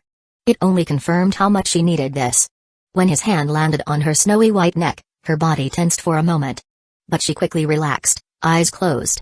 Her rosy lips parted slightly like a fish surfacing for air, revealing white teeth. And occasionally, the tip of a pink tongue. Master Makoto began his massage. Well, maybe not entirely professional. Because he knew Nino had been affected. The girl clearly needed a way to release her emotions. So his technique was a bit more refined than last time. Especially when he moved to her waist and said, it might not be as effective through the clothes. Nino replied without hesitation, do what you think is best. Urgent. Urgent. Urgent. Those 3 words perfectly captured Nino's mood. Makoto lifted Nino's pajama top, revealing her slim, well-maintained waist. But not just that. Because of how she had rushed onto the bed, her pajama pants had also tugged downward a little. So Makoto saw it very clearly. Purple. The purple fabric against her fair skin, under the bright overhead light, looked absolutely mesmerizing. Makoto thought to himself, Zhu-song really wasn't lying. Purple really does have charm. Chapter 89, Nino is a cat indoor. Nino once again experienced the relaxing massage she had been longing for. That sensation of comfort washing over her entire body filled her heart once more. Most importantly, the pent-up restlessness within her had found its perfect release. Maybe too much of a release. In a bit, she'd have to shower again and change her underwear. From Makoto's perspective, Nino's pale waist was exposed, her whole body alternately tensing and relaxing. Her bare feet, without socks, curled adorably whenever she tensed, her soft, white toes flexing one by one. Her eyes were already shut tight, her face completely flushed with a seductive red hue. Beads of sweat glistened on her forehead, slowly rolling down her petite nose, which she lazily wiped away with her hand. When Makoto moved his hands from her waist down to her thighs, she finally couldn't hold back and let out a soft hum. Like a sweet little kitten. After accidentally making a sound, Nino even opened one eye to sneak a glance at Makoto, pretending it was nothing. Seeing his calm expression, still as professional as ever, she was finally at ease. It's perfectly normal for me to moan a little. If it weren't, he would have said something. With that thought, Nino no longer tried to suppress the soft hums coming from her lips. Are you alright? Makoto suddenly asked. I'm great. It feels amazing right now. Nino quickly replied. Makoto nodded. Good. I thought maybe I misjudged the pressure and hurt you. Not at all, you're very professional. Nino flashed him a beautiful smile without reservation. To her, his words had just confirmed her earlier thought. Moaning is totally fine. Nino felt fully justified. Just then, Makoto felt his phone vibrate. It was another message from Yukino. He assumed she was just saying good night, but upon opening the message, he realized it wasn't. Yukino, you're probably still awake, right? Makoto, yeah, I am. What's up? The next moment, his phone rang. Yukino was calling directly. Who's calling? Nino, still in her blissful state, heard the ringtone in her haze and asked casually. Makoto, a friend. Knowing Yukino's personality, if she was calling at this hour, it must be important. Then go ahead and take it. Nino looked a little disappointed. She was just starting to feel her best. But thankfully, Makoto's left hand was still massaging her left thigh, and her dreamy expression slowly returned. Before she got fully lost in the moment again, she kindly said, I won't disturb you. Makoto answered the call. Yukino's clear voice quickly came through, I just finished drafting a complete filming schedule. From morning to afternoon, I've planned out everything. No pleasantries, straight to business. Very on brand for her. It also showed how much she wanted to use this opportunity to prove herself to her mother. Makoto, I'd expect nothing less from you. That's incredibly efficient. Yukino, there's no need for meaningless flattery. I'll send you the schedule shortly. As for the shoot. She didn't finish her sentence, because suddenly, she heard a soft, sweet, and drawn out M. Yukino fell silent. Makoto calmly turned his head to see Nino covering her mouth in disbelief. Clearly surprised by the sound she had just made. She looked back at him, shaking her head with a mortified expression, silently apologizing. Makoto remained composed. If he dared to keep massaging her leg while on the phone, he had clearly prepared for this. What was that sound just now? Yukino's tone turned cold. A cat. As Makoto spoke, he took 2 steps forward and gently ran his right hand through Nino's soft, slightly damp hair. A very gentle head pat. His intent was, don't worry. It's okay. But perhaps Nino misunderstood. She hesitated for a second, then with a shy, apologetic expression, cheeks flushed, she softly whispered, meow. Makoto. Yukino. This time, the silence on Yukino's end lasted much longer. Makoto's hand trembled holding the phone. He was genuinely shocked. But despite his shock, the sight of a beautiful girl like Nino lying on the bed, her waist exposed, looking up at him with a flushed, embarrassed face and meowing. That was way too stimulating. Sure, he understood she was trying to apologize and salvage the situation without interfering with his work. But that sudden, unprompted meow was way too hard not to laugh at. 0 frame start indeed. At that moment, Yukino's icy voice came through, do you still want to tell me that it was a cat? Makoto finally burst into laughter. I was messing with you. Actually, I'm doing a massage lesson. Huh? Yukino's single confused syllable perfectly conveyed her bafflement. No matter how quickly her brilliant mind worked, she just couldn't wrap her head around how Makoto managed to connect this to something like massage lessons. Makoto gently stroked the still embarrassed Nino's head and said, I've studied it before. Yukino was silent for a second, then replied with a weird tone, and your massage subject is a cat? Of course not. A human. Oh. Yukino gave a light reply, then sighed. Forget it. I don't want to keep talking about something so incomprehensible. Just make sure you're ready for the shoot this weekend. Don't worry, I've been prepared for a while. Then I'll send you the detailed schedule in a bit. Yukino decisively ended the call. As soon as Makoto put down his phone, Nino shyly lowered her head and murmured, I really couldn't hold it in just now. I know. It's not a big deal. But what? You were very cute. You're not allowed to say that again. Nino was so embarrassed she couldn't even look up. But deep inside, she felt a little happy. Cute, huh? Elsewhere. After hanging up, Yukino couldn't calm herself down. It was still early, so she had only taken a bath and wasn't yet in bed. Wearing only a camisole nightgown, the girl's round, bare shoulders were exposed to the air. Her long, waterfall-like hair naturally flowed down to her slender waist, giving her a graceful and charming look. Her flat stomach was soft but not frail, and her snow-white legs stretched freely beneath the skirt. Her neatly trimmed toenails peeked out from her slippers in an adorable, orderly fashion. Resting her chin on her pale hand, her bare, breathtakingly beautiful face, even without makeup, was filled with thought. After a while, her contemplation turned to disdain. That guy bluntly told me before that he wanted to see me in a school swimsuit. Now he suddenly brings up a so-called massage lesson I never knew about. Could it be that he wants me to wear a school swimsuit and give him a massage? Knowing his personality, Yukino found that very likely. As for the girl's voice she heard on the phone, though it was faint, she suspected it was Akiko. Who else but Akiko would deliberately meow while Yukino was on a call with him? When it came to work, the two of them could be considered friends. But outside of work, Yukino was well aware that Akiko saw her as a rival. And Akiko had a record. Last time, Akiko had openly provoked her. Though she was swiftly and effortlessly defeated. This time, deliberately making cat noises by the phone to mess with her fit perfectly with her logic. Yukino was not the kind of girl who tolerated provocation, especially when it was directed at her twice. She picked up her phone, opened Akiko's contact window, and typed a message. I never knew you had a habit of playing cat girl, Akiko-san, message sent. Calmly holding her phone, Yukino had already come up with dozens of ways to verbally dismantle her in just a few seconds. But she waited. 10 full minutes passed. Until finally, Akiko stepped out of the bathtub, dried herself off, changed into pajamas, and casually glanced at her phone. Only to see the message from Yukino. Akiko fell into deep thought. What did I do to piss her off this time? Or was she still holding a grudge from the last time I teased her? If that's the case, then it means Yukino Shita's so-called perfect defense isn't as impressive as I thought. Akika immediately got hyped, and smugly typed, even if I did play a cat girl, it would only be for Makoto. Chapter 90. Yukino grows suspicious at this moment. Itsuki was still in the living room. More precisely, she was pacing between the bedroom and the living room.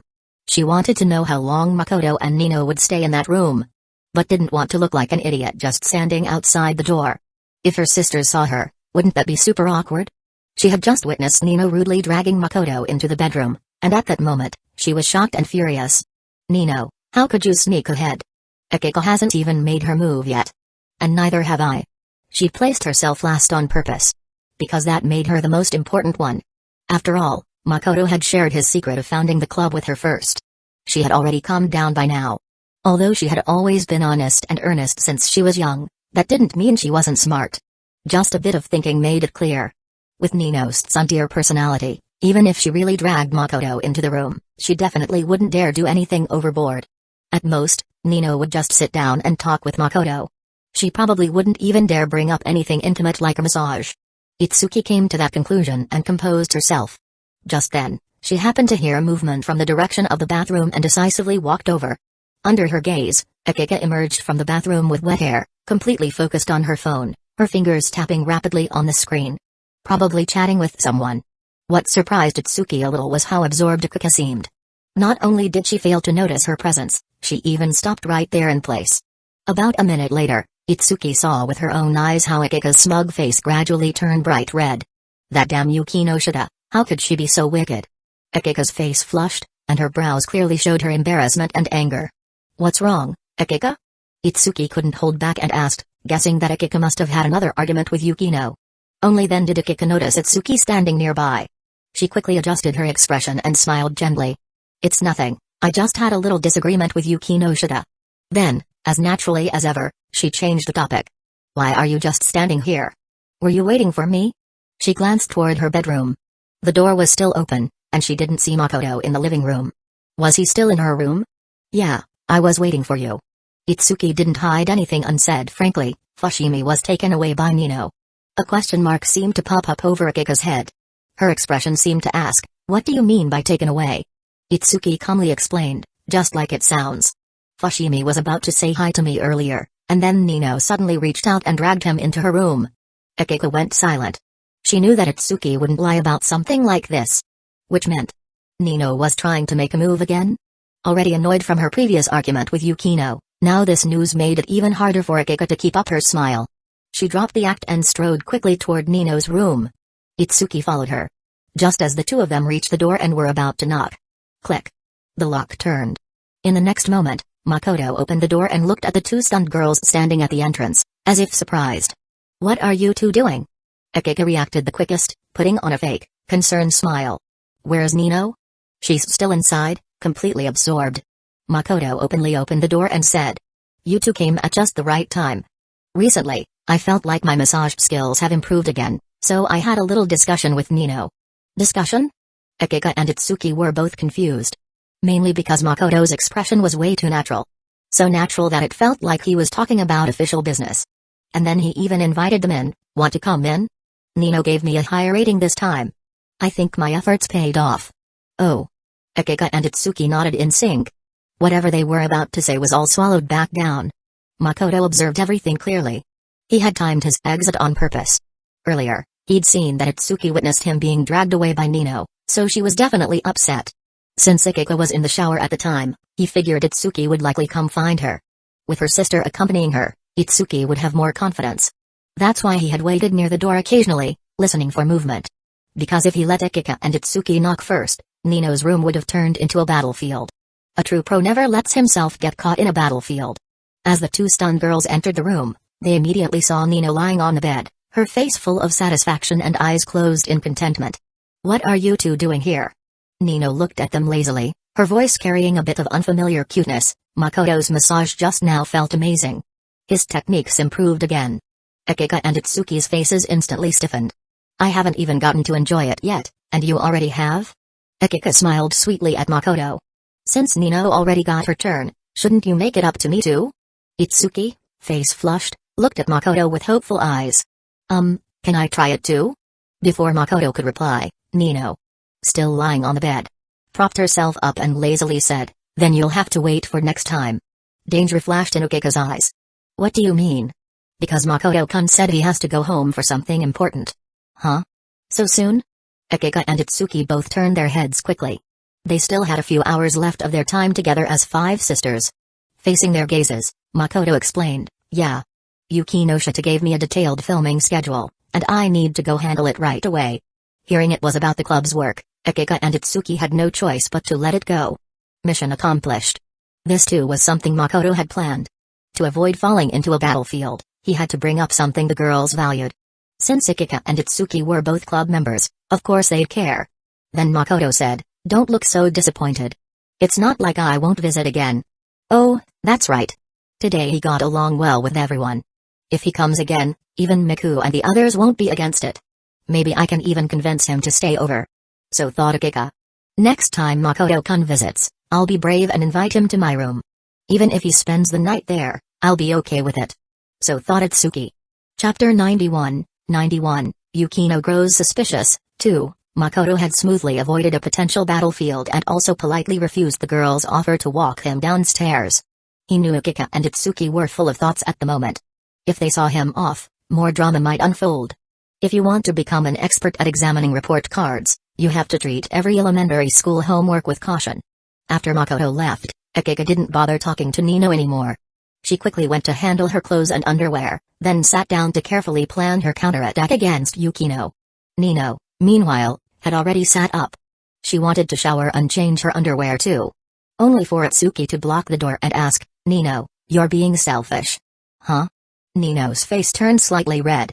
Huff, she was feeling a little guilty. She still had her reasons. What are you talking about? Like Makoto-kun said, I was just a customer experiencing the skills of a professional massage therapist. Itsuki stared straight at her. Did he talk to you beforehand? Nino froze. Itsuki calmly analyzed, with your tsundere personality, if he hadn't talked to you beforehand, you would have totally blown your cover when you saw us. Meepon freak, who are you calling tsundere? Nino snapped back. Over at the elevator, Makoto had just stepped in when he heard hurried footsteps. Wait a second, Fushimi-kun. A familiar voice. It was Miku. Makoto held the elevator door and saw Miku run up, slightly out of breath. Miku-san, did you need something? He was genuinely surprised. Miku looked a bit bashful. You've already exchanged contact info with Akika and the others, haven't you? Yes. Makoto had a rough idea what she was getting at. Then, can I exchange contact info with you too? Of course. Such a quick answer left Miku a little stunned. She thought he would at least ask why. Then she heard him say, actually, that was my mistake. Huh? Miku looked up in surprise. Makoto smiled awkwardly. Didn't I say before? I've always wanted to become friends with all 5 of you as soon as possible. But I wasn't close to you or Yatsuba, and I couldn't find a good chance to talk to you, so. Looking at his embarrassed expression, Miku's nervousness faded, and she softly said, you really should have gotten to know me sooner. Oh? Why? Compared to Itsuki, I'm closer with Nino. I get it. If I ever get into a fight with Nino, I'll come win you over. That's not what I meant. Miku said with some reserve, but still successfully got his contact. I'll head back then. Be careful on your way home. Thanks. Oh, and you should be more confident. Miku stood frozen. As the elevator door closed, Makoto's voice came through. Akika told me in secret. She said you might be a little sensitive and insecure.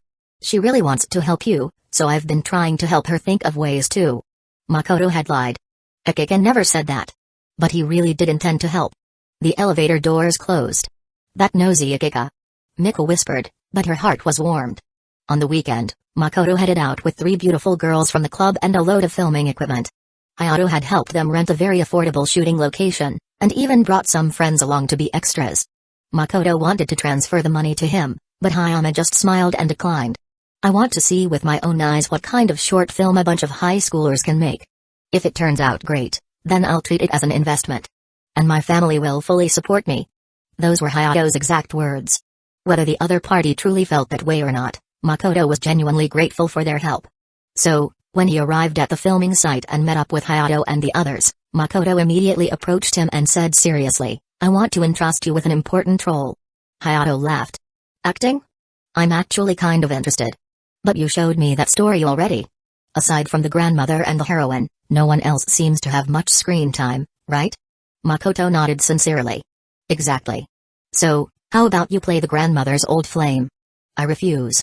Hayato rejected it lightning fast. The group on set couldn't help but burst out laughing. Makoto didn't even bother pretending anymore and joked, "Don't you always say you never turn down a friend's request?" Hayato said helplessly, "I'm a high school student. How am I supposed to play a grandmother's old flame? Makeup will take care of it. After all, with makeup, it's like wearing a mask." Hayato was briefly stunned. He subconsciously stared at Makoto's face. The latter seemed unaware and continued. With today's makeup techniques, that kind of transformation is totally possible. But wearing a mask like that might make you uncomfortable. Hayato fell silent for a moment, then suddenly laughed heartily. I've learned something new. Then this time, I'll seriously observe. If I get the chance in the future, I'll play an old man. With both Makoto and Yukino, two professionals, overseeing things, along with skilled extras and the presence of lead actress Ikika, the early stages of filming went very smoothly. Until later, when one of the male students who had volunteered to help started having issues. Aizawa, are you okay? During break time, Makoto went over to him and handed him a bottle of water. Yukino stood behind, watching. She wanted to improve and learn, to see how Makoto would handle the situation. Ikika and Itsuki were also nearby. Sorry, I've never acted before. And now I'm playing the grandmother's son. It just feels really weird. The boy, Aizawa, looked apologetic. He was the one who had shared his milk with Makoto earlier, which was how the two had gotten to know each other in class. It's fine. It's always like this the first time. Makoto smiled. Seeing the tension still on his face, Makoto glanced at Yukino and the others. Why don't us guys have a chat alone? Alright. Though Yukino was reluctant to leave, she agreed. The three girls walked off a bit. Ikika suddenly asked, Master of Makoto, what do you think Makoto's going to do? Yukino replied calmly, he'll help Aizawa relax and adjust his mindset. Since he deliberately asked us girls to leave, it must be a topic only boys are comfortable discussing. Ikika clapped cheerfully. Wonderful, as expected of the Master of Makoto. Yukino chuckled. Ms. Cat Girl, didn't you wear your cat ears today? If you had, maybe you'd have understood his tone earlier instead of asking me. They were back to their playful bickering like during their phone exchanges. Trying to stay composed and win points, Ikika raised her delicate hand, made a tiny paw gesture, and said, meow. Itsuki looked dumbfounded and thought, Ikika, have you gone abstract now? Yet Ikika still smiled and asked, well? Was that cute? Yukino, however, frowned. That meow just now didn't sound like the same voice she heard over the phone. Chapter 92, thank you, Nino. Ikika picking a fight with Yukino so smoothly now was all because that night's argument had her burning red with frustration. I started it, I lost it, what more can I say? She had performed excellently during filming and interacted naturally with Yukino. Nothing to nitpick at all. But this was break time meant free time, and she decisively took the chance to strike. What she hadn't expected was that once she started, Yukino uncharacteristically went quiet. Yukino Shida, why aren't you saying anything? Ikika carefully observed Yukino's expression, looking for any clue. But Yukino didn't respond. Instead, she suddenly turned and looked toward Makoto and the others.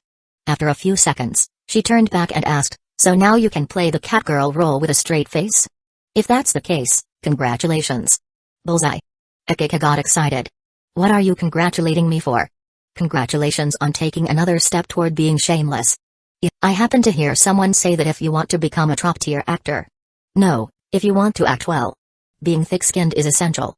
You have to be bold enough to ask questions and learn. She corrected herself just in time. Itsuki was still listening. Yukino nodded. Makes sense. But unfortunately, I know that's not how you really think. If this keeps up, I worry for your mental health, Ikika. Itsuki instinctively nodded. Yukino shit is right, Ikika. Mental health is important too. Wait, whose side are you on? Why are you helping the outsider? Ikika couldn't help but glance at her. Itsuki stayed calm. I'm not siding with Yukino Shida. It's just that your constant arguing has started affecting my studies. Still, what she just said makes sense. Not just for you, but for all of us. Ikika clutched her forehead in mock agony.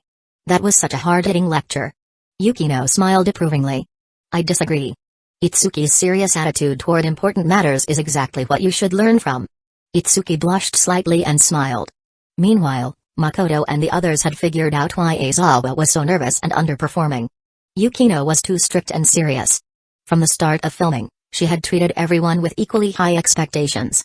On one hand, she truly wanted this film to be a success, to prove herself to her mother and sister. On the other hand, Akika's acting skills were more than sufficient for a short film, which sparked her pursuit of perfection. Itsuki was a complete novice too, currently helping with sound recording under Makoto's guidance. As for lighting and filming, they were mostly handled by Makoto and Yukino. Fortunately, a short film wasn't as demanding as a TV series, and thanks to Makoto's experience from the time loop, he could juggle multiple roles and excel at each one. And if he got tired, he'd just grab a bottle of Ultra Red Bull. You can try to relax yourself. Think of happy things, or someone or something you really care about.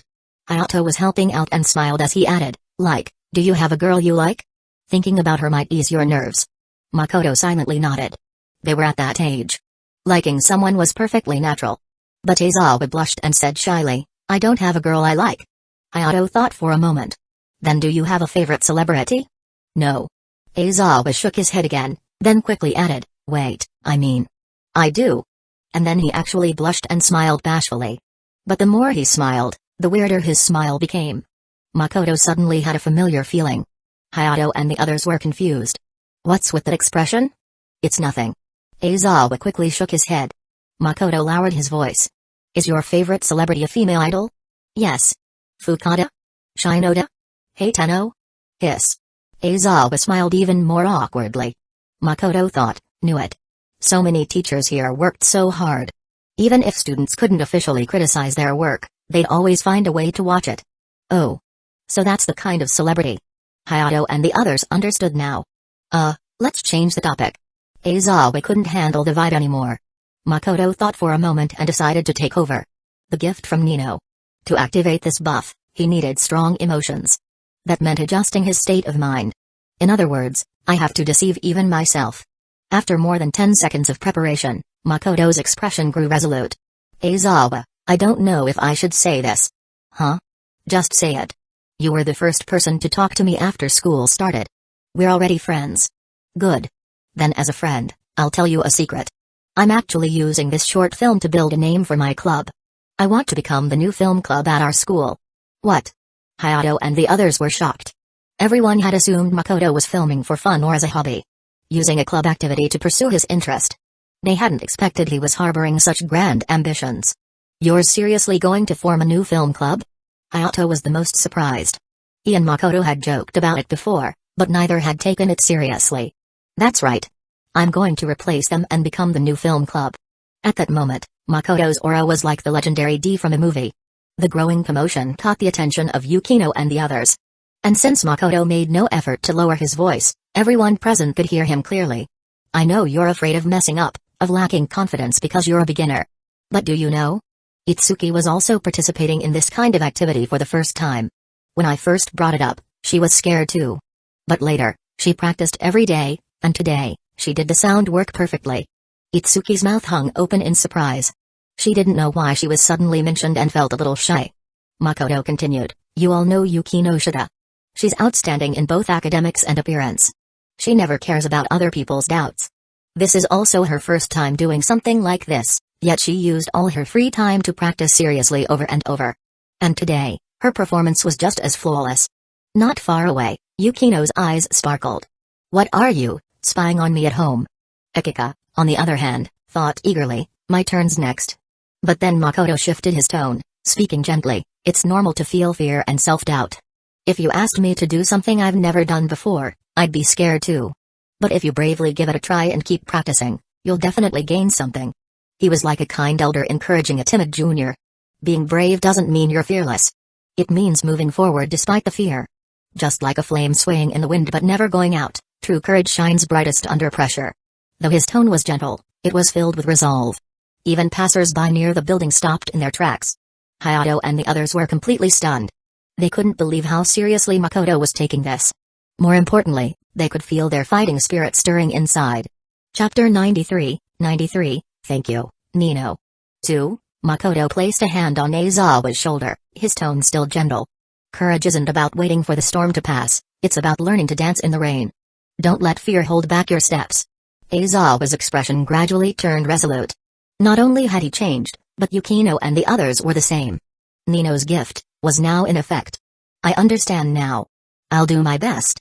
Fushimi, if I don't do well, I won't sleep tonight. I'll practice in front of the mirror all night if I have to. Aizawa responded loudly, bowing deeply to Makoto. Hayato put on a deliberately helpless smile. Although I only came to observe this time, what can I say? We're friends, right? Count me in. If there's anything I can do, just say the word. The others chimed in as well, same here. Akiko stared blankly at Makoto before suddenly breaking into a beautiful smile. I don't know why, but suddenly I don't feel like arguing with you anymore, Yukino Shida. Yukino replied with apparent calm, doing your best is simply the right thing to do. But in her heart, she was thinking, if he were like this every day, I might not be able to stop myself from going over to his house. So that's how he sees me? Itsuki took a deep breath. She needed to work harder too. Just then, a passerby outside the window suddenly shouted. Young man, thank you for your encouragement. I was struggling with whether to go find her again, but now I've made up my mind. I'm going to be brave and go for it. The sudden shout startled Makoto. He leaned out the window and saw a man in a suit striding confidently in a certain direction. Not far from the window, a fat orange cat meowed a few times with determination and walked off in the opposite direction. It was going to boldly reclaim territory, bringing honor back to stray cats for Makoto. Watching the man and cat run off in different directions, Makoto thought to himself, this effect reaches that far? It almost covered half a basketball court. Maybe, somewhere out of sight, even the rats had been inspired, courageously battling for the title of King of the Mice. Thank you, Nino. The filming afterward went incredibly smoothly. Even those background extras who just wanted a bit of extra cash and were treating it like playing pretend with high schoolers were now burning with passion. As for Yukino and the others, no need to mention how fired up they were. Makoto was the most dedicated of them all. To maintain the buff, he had to keep fooling himself. Everyone was in top form. Just from morning to afternoon, they finished the amount of work planned for 3 days. Makoto estimated that at this pace, they'd be done filming in at most half a month. He'd also seriously studied post-editing and figured the finished product wouldn't take long. After filming wrapped, the extras left, Hayato and the others went home, leaving only a few people including Makoto to pack up. Want some ice cream? My treat. Akiko was in a great mood and generously glanced at Yukino. Sure. Yukino nodded. As Akiko walked off, Yukino looked at Makoto packing equipment. I've realized I still have a lot to learn. Makoto instantly understood. She was eager to improve again. Because Itsuki was nearby, she could only hint, I don't have enough time, I need to improve during the time loops. Makoto noticed from the corner of his eye that Itsuki was also looking his way, so he smiled and said, if you run into anything you don't understand, feel free to ask me anytime. Okay. Yukino beamed. That meant he had agreed. Itsuki noticed this and couldn't help but admire Yukino in her heart. Her passion for learning is truly admirable. I need to be like that too. Akiko came back carrying a bag and handed out ice cream to everyone. She bought a popsicle for herself. A 13 centimeters popsicle, not bad, not bad. The one I bought last time was only 10 centimeters. I'm sticking with this brand from now on. Even before opening the wrapper, Akiko precisely stated the measurement. Yukino was momentarily stunned. Even she couldn't instantly give such accurate numbers. She was still thinking when she missed Akiko sneaking a glance at Makoto's pants after stating the measurement. Yes, there was a reason why Akiko was so precise with data. It was still early, so no one rushed home. They sat on a bench in a nearby park to rest. Makoto sat alone on one bench, while the 3 beautiful girls relaxed on the one next to him. He hadn't planned on staring, but Yukino suddenly lifted one beautiful leg and gently tapped the ground with her heel. Got sand in your shoe? Akiko asked. Yeah, but it's not a big deal. Yukino replied, just as she noticed Makoto looking at her feet. She glared back immediately, her eyes issuing a silent warning, watch your gaze. Makoto stayed calm. He wasn't like that anime adapted from a game teacher who would shamelessly lick a girl's feet. It's just that 3 beautiful girls sitting side by side, with 3 pairs of beautiful legs perfectly lined up, combined with Yukino's movement, made him unconsciously start comparing them in his mind. Even beautiful legs and feet had their differences. Yukino's build was more slender. Though her thighs had some flesh, they were still delicately proportioned with a refined beauty. Her small feet were dainty and perfectly held in hand. Yukino was delicate. Melt in your mouth. Wait, that option is not on the table. The Nakano girls were more developed. Their leg curves were more sensuous, yet not an ounce of fat in sight. Their small feet were soft, with slim ankles, slightly arched soles, and smooth, rounded heels that exuded a graceful charm. Just then, Makoto's phone vibrated. It was a message from Yukino. "Yukino, look again and I'll definitely tell Akika and the others about your perverted preferences." Makoto chuckled and calmly typed, "If you do that, I'll lick your feet." Yukino instantly flushed. Her pale cheeks turned bright pink, her eyelashes trembled like butterfly wings, and her eyes filled with a mix of shyness and anger. For some reason, they shimmered with a seductive gleam. This bastard. It was one thing to touch, but now he wants to eat too? Chapter 94, Itsuki, let's form an alliance. On the park bench, three beautiful girls with completely different temperaments sat resting side by side. A truly eye-catching and delightful scene. In just 5 minutes of resting, Makoto had already noticed several male passers-by sneak glances or turn their heads. A few young men huddled together as if planning something, then a short guy walked toward Yukino and the others. Clearly, he wanted to strike up a conversation. But as soon as Yukino looked up and her cold aura spread, the young man's smile froze. Looking sheepish, he immediately turned and walked away. Akika couldn't help but burst out laughing. Itsuki also smiled. No doubt about it, watching that guy flee was pretty funny.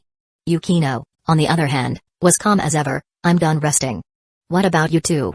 "I'm good too, but I have a question for Makoto." Akika grinned as she turned to look at Makoto relaxing on the next bench. Yukino and Itsuki also looked over, a bit curious about Akika's sudden question. "What do you want to ask?" Makoto turned lazily. Akika's eyes sparkled. "You praised Itsuki just now, and you also praised Yukino Shida. But you didn't say anything about me. Why's that?" Yukino immediately looked away. So it was this kind of silly question again? She thought Akika would follow up on that failed pickup attempt and ask Makoto something romantic. That would have dragged her into the mess too. She'd already been ready to argue with Akika again. But this? The answer's simple. Everyone saw how much Itsuki improved today, and the same goes for Yukino Shida. Makoto replied. Akika teased, "So I didn't improve in your eyes?" "Of course not. You did an excellent job today. Especially that later scene where the grandma asked to swap bodies. Your expressions were spot on." Makoto praised her, then glanced naturally at the attentive Itsuki and continued. "It's just that I hadn't seen your acting before, so when you performed so well today, I simply assumed that was your normal level." Akika smiled happily, "Thank you." She dreamed of becoming a top actress, so hearing that from the guy she liked naturally made her happy.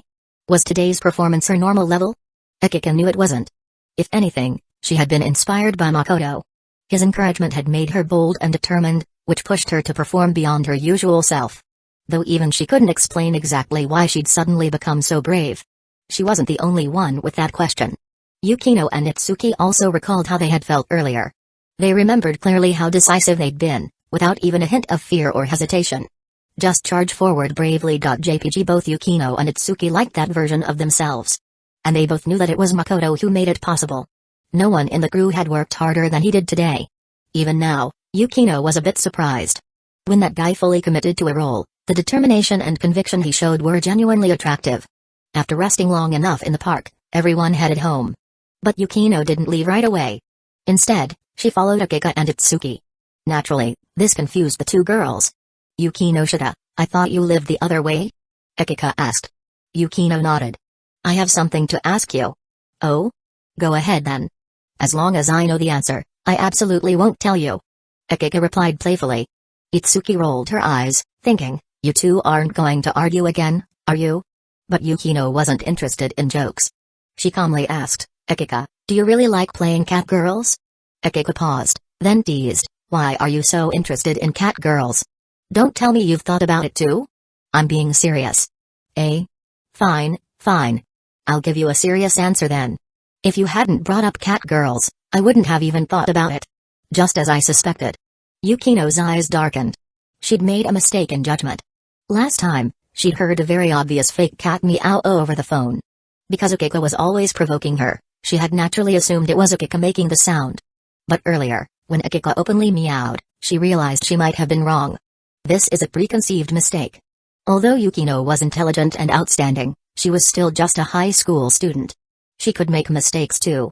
"Yukino Shida, what's wrong?" Itsuki looked concerned. Yukino's sudden silence had already piqued her curiosity. "I made a mistake." Yukino sighed as she rubbed her temples. Akiko didn't take it seriously and smiled. So what if you made a mistake? We've talked about this in the cafeteria before. Everyone makes mistakes. But Yukino shook her head and asked, Akiko-san, you should know your sisters well, right?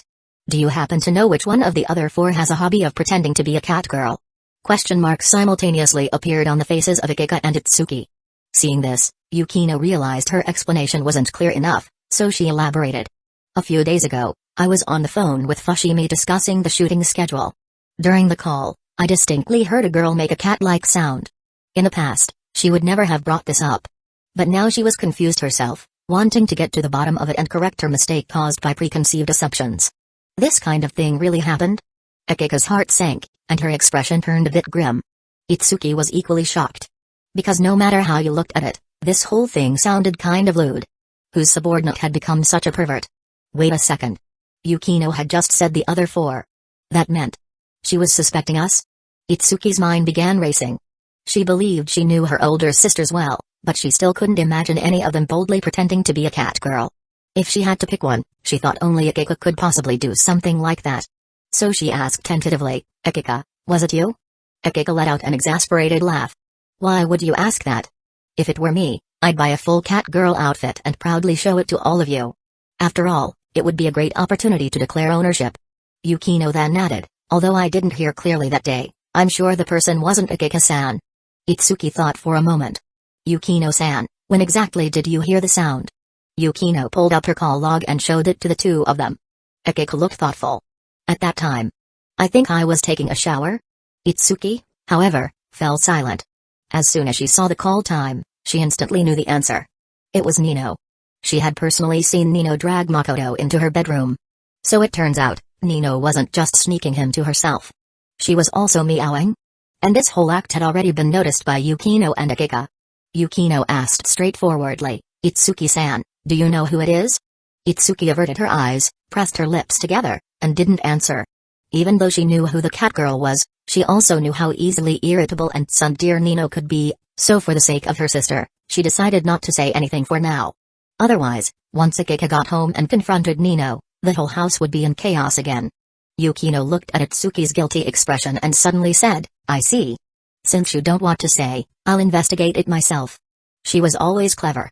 Just by considering Itsuki's personality for a moment, she could guess the reason. It was simply to protect her sister. Akiko also realized this.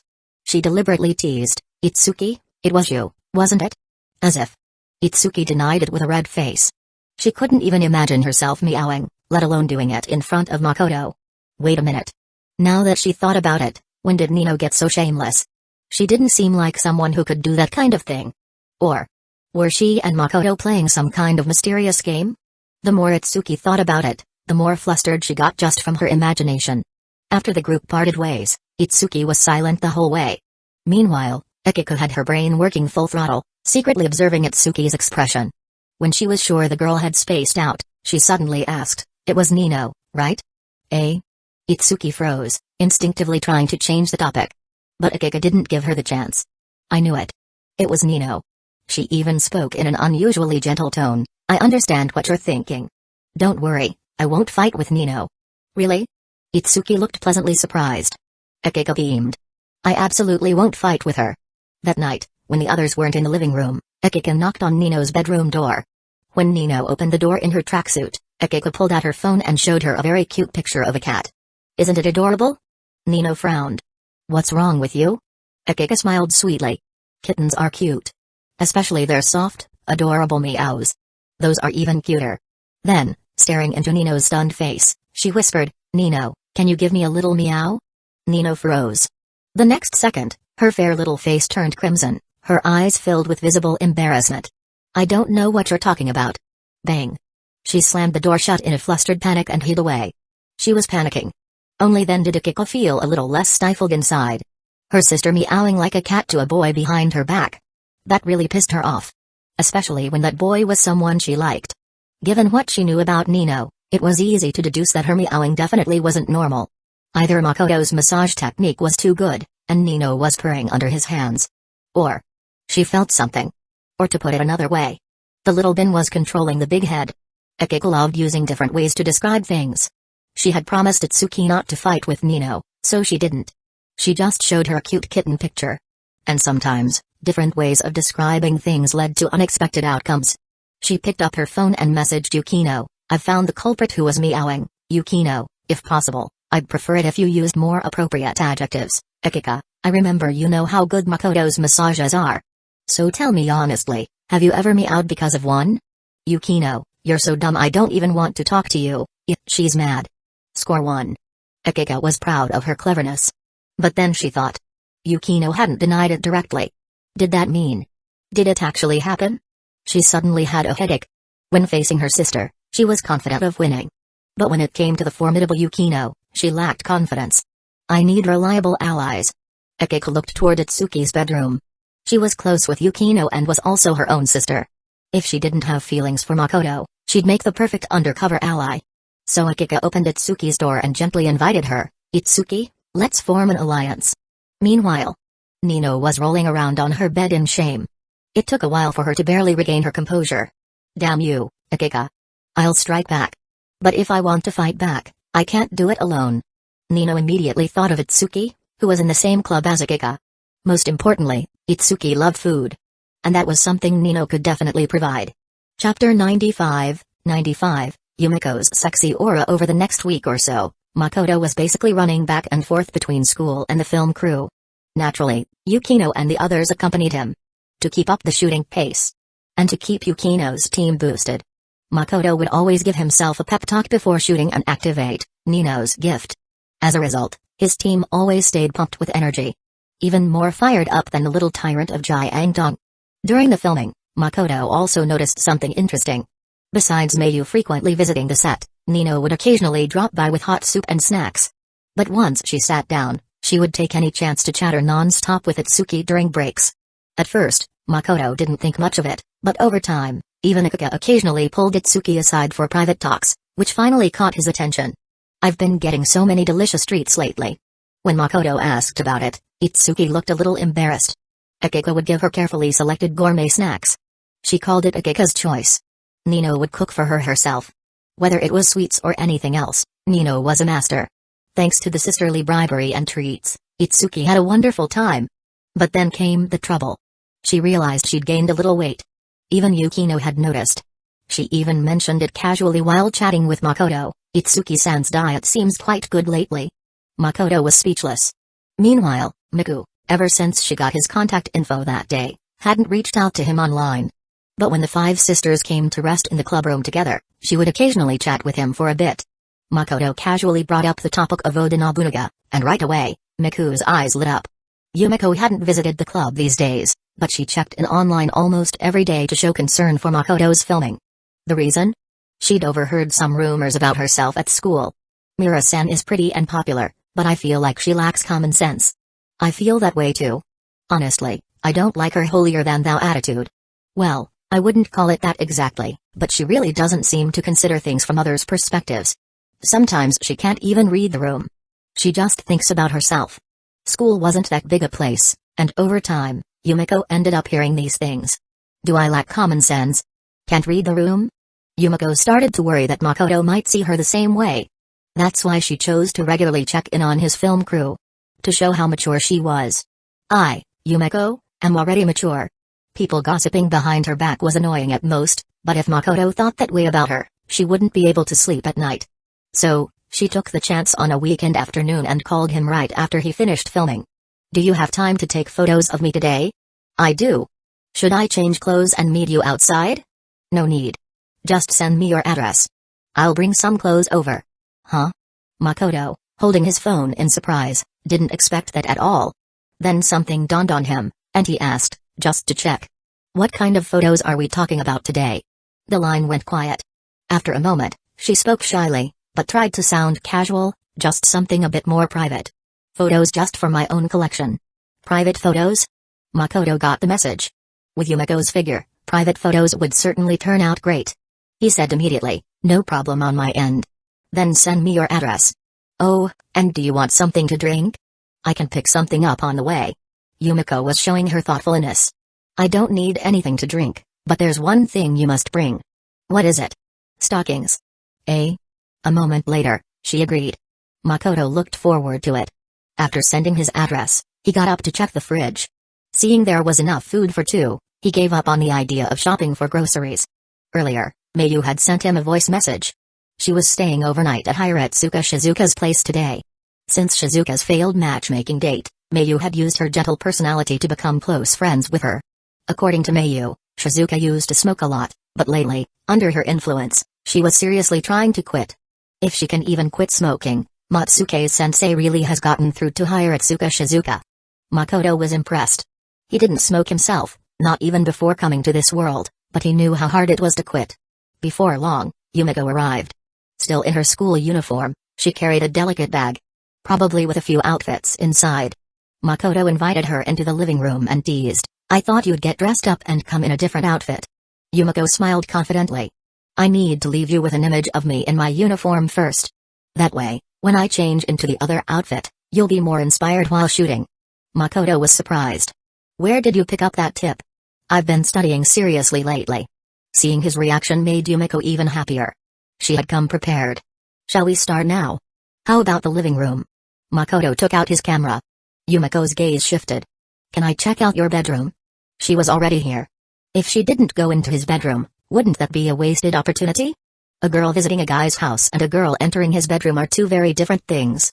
Makoto smiled. Sure. Deep down, he was curious. Was she acting out of impulse? It was one thing to show up on her own, but now she even wanted to shoot in his bedroom. It was a clear sign of their relationship taking a step forward. Still, Yumiko lacked some experience. If it had been Akika, she definitely wouldn't have said she wanted to check out the bedroom. She would have boldly hinted, "Wanna shoot me while I change?" That's just how Akika was. Doctor, if Akika wants something, she really goes for it. Who does she end up with in the end?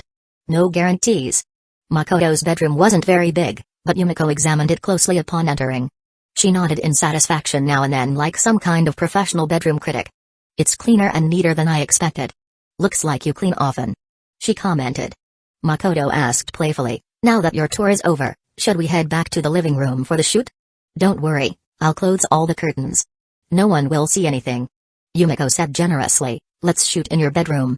It's more private and suits the feel I want for private photos." "Whoa. That bold?" Makoto pretended not to notice her nervous look. "Then I'll step out. Call me when you've changed." "Okay." As the door shut, Yumiko took a deep breath, her beautiful face flushed with a bit of red. Was she being too bold? But if she didn't take the photos in his bedroom, then this whole visit would be a waste. Yumiko had made up her mind. She wanted him to become her personal photographer. She wouldn't have dared bring up private photos otherwise. Private photos meant more than they let on. She said they were for her own collection, but the moment the shoot began, she would be exposing parts of herself. Literally and figuratively. To Makoto's eyes. With her charm, it should be possible. Yumiko looked at herself in the mirror, thinking confidently. A few moments later, Makoto heard her voice, "I'm ready." He opened the door and saw a completely transformed Yumiko. Even someone as used to seeing pretty girls as he was felt a ripple in his heart. Of course, she wasn't wearing anything overtly suggestive. On top, she had a white, loose-fitting crewneck hoodie with long sleeves. The neckline wasn't low, and the baggy fabric easily concealed her well-developed chest. Normally, hoodies with English print like that highlight a youthful, cute energy. The problem was, it was either the wrong size, or intentionally oversized. The hem reached all the way past her upper thighs. What appeared below was a pair of long, slender legs wrapped in black stockings. She was barefoot, which made the sheer and smooth material even more visually striking. To cute and youthful, you had to add enticing. And she had another enticing detail. Makoto guessed she was probably wearing some short denim shorts. But with the oversized hoodie, from his perspective, it looked like she wasn't wearing pants at all. "What do you think? Isn't this outfit cute?" Yumiko noticed his gaze and proudly brushed her hair aside. "This is my charm, it's definitely cute." Makoto agreed. "So cute, I want to." Yumiko's smile widened. "I never dress like this normally, so today you have to make me look good. Otherwise, I'll be upset." "You don't trust my skills?" "Well, I guess I do." "Then let's begin." As the shoot started, Yumiko struck a few poses based on instinct. She sat at a desk, head down as if in deep thought. Then she leaned against a wall, one leg bent with her black stockinged foot resting on the surface, smiling brightly. Each shot came out beautiful and full of youthful energy. But that wasn't the effect Makoto wanted. Her outfit played tricks on the eyes. If she only posed like that, It'd be a waste. He suggested, want to try a more sexy vibe? He meant it professionally, but to Yumiko, it sounded like something else entirely. Sexy? The girl looked over, golden hair falling naturally, bangs covering her smooth forehead and hiding the anticipation and embarrassment in her eyes. You mean I'm not just suited for elegant, ladylike styles, but also for sexy ones? Makoto saw her reaction and realized something. Teenage girls always long to grow up faster, and often envied the aura of mature women. He smiled. Let's take a few and see. I think you'll be fine. Of course I'll be fine. Yumiko's competitive spirit flared. She followed his instructions, walked to the wall, and turned her back to him, presenting a perfect rear view. She thought she looked sexy already. But Makoto said, try placing your hands on the wall and bend your waist a bit more. Oh. She nodded instinctively. Was it not working before? Determined not to lose, she placed her hands on the wall and leaned in, bending her petite waist. Now her silhouette took on a sultrier tone. And because of emotion, her oversized top lifted slightly, finally revealing the black short denim shorts underneath. Her figure was already great. And with this pose, the effect shifted dramatically. Makoto kept up a professional front, but his eyes had a mind of their own. Auto-targeting. That's a skill every man is born with. Just like how, when scrolling videos, if a beautiful woman flashes a frame of her figure, a bunch of helpful souls will pause, screenshot, and post it in the comments. These people usually have elite-level auto-targeting skills. Coincidentally, so did Makoto. And now, the name for this scene? Not exposed flaw, times, but exposed cheeks, comma. Chapter 96, the jackpot is still building. The photoshoot was still ongoing. After Yumiko followed Makoto's instructions and posed for a few sultry-style shots. Something she was completely unfamiliar with. Leaning against a wall or standing by it, her mindset began to change. So that's how the photos I see in magazines are taken. With my figure and face, the results definitely won't look bad. But Makoto-kun's a guy. If he sees pictures of me bending over or keeping my legs together like that, won't he get weird thoughts? Yumiko wasn't sure whether Makoto had those kinds of shameful thoughts. But she herself was starting to. Okay, next, sit on the floor. Makoto instructed after finishing one set of shots. Yumiko's face flushed, but she pretended not to mind. I want to see the photos you just took. Oh right, I should let you review them. Makoto handed over the camera. Yumiko, holding back her anticipation and embarrassment, leaned in for a look. And her mood instantly changed. Is that really me in the photo? This is so on point. Turns out it's not just men who get stunned by sexy photos of women. Women can be just as amazed. Yumiko was sure these pictures were worth keeping for herself. And absolutely not for others to see. Not even her parents. Sitting on the floor, right? Got it. Yumiko handed the camera back and obediently sat down. From this moment on, even she might not have realized it herself. She was gradually becoming shaped by Makoto. The shoot continued. Yumiko, keep your legs together. Yes, like that, just a bit bent. Your hands can rest on the floor. Knowing how much she liked the previous shots, Makoto became even more professional. At that moment, the blushing girl sitting shyly on the floor tilted her rosy face upward, a crimson flush spreading from her cheeks to her ears. Her beautiful legs in black stockings bent slightly, the round heels gently pressing against the floor. With hands braced on either side, her chest subtly lifted forward. This was a kind of allure she'd never displayed before. Makoto observed her carefully, then said thoughtfully, something's missing. Missing what? Yumiko asked, puzzled. Your eyes. Makoto said. Can you give me a seductive look? Seductive? How do I do that? Yumiko felt a bit lost. This was beyond her skill level. But she didn't want to admit it. That would make her seem amateurish. She was the one who had suggested the shoot today. If she couldn't do anything right, how would she showcase her charm or make him want to be her personal photographer? Seeing her confusion, Makoto squatted down and said, I have a way to help you, but you might not be used to it. Yumiko replied immediately, just do it. I'll follow your lead. Alright. Makoto reached out with his left hand and held Yumiko's petite foot wrapped in sheer black stockings. In that instant, Yumiko's cheeks flushed entirely. The warmth of his palm against her foot made her body tense up involuntarily. He actually touched my foot. That thought made Yumiko feel almost dizzy. Especially the warmth from his hand. It felt entirely different from when he was just giving her direction earlier. Enduring the strange, heated sensation in her heart, her eyes brimmed with shyness. Makoto-kun, you. That's the look. Hold it right there. Makoto said suddenly. He even lifted the camera with a serious expression. Yumiko immediately shut up. When the photo was done, Makoto let go of her soft foot and brought the camera over. Take a look.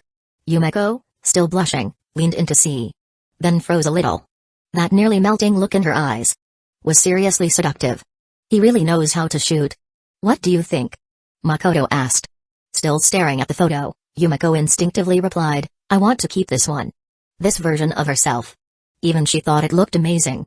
Unfortunately, these kinds of photos definitely couldn't be shared, which took away the fun of showing them off. Makoto chuckled at her reaction. You called me over for a private photo shoot. Of course the photos are for keeping. Yumeko averted her gaze to hide her embarrassment. I forgot for a moment. Cute. Makoto thought. The joy brought by this photo made Yumeko even more excited for what was to come. So when Makoto backed away, she took the initiative to lift her foot in those black stockings and placed it in his hand. Blushing, she said, I want to keep that feeling from just now. Makoto looked down at the dainty foot in his hand and fell into thought. That wasn't part of his shooting plan. Originally, he figured after seeing the photos and being satisfied, she would remember that expression herself. But now she'd just handed him her foot and put it in his hand. This wasn't something to do lightly. Because Makoto would feel something. And once he did, the atmosphere would shift. For example, Yumeko's beautifully made-up face today clearly had moisturizing cream on it. It kept her skin soft and smooth. And if Makoto activated the reward he got from Nino, the moisturizing effect would become seriously intense. Still holding her delicate foot, he asked, Are you sure you want to continue like this? What's wrong? Yumeko asked curiously, then smirked and teased, Don't tell me. You're getting shy? I'm not shy. I'm worried you will be. Makoto accepted her plan. The shoot resumed. But this time, just as Makoto expected, the vibes started going off the rails. He had originally wanted to finish the shoot seriously before making any moves. After all, he had a thing for legs and feet. But Yumeko had turned herself into the prey. She not only handed over her foot willingly, she also kept rubbing it now and then, reacting to the warmth of Makoto's hand. That was a problem. Anyone watching would think they were flirting. Makoto's once clear gaze slowly turned clouded. Simply put, he was feeling it. Nino's gift had been activated too. Yumeko's breathing subtly changed. Not as calm as before. She felt her blood boiling, pulsing, and her restlessness bouncing in sync with it. She didn't even know why she was suddenly like this.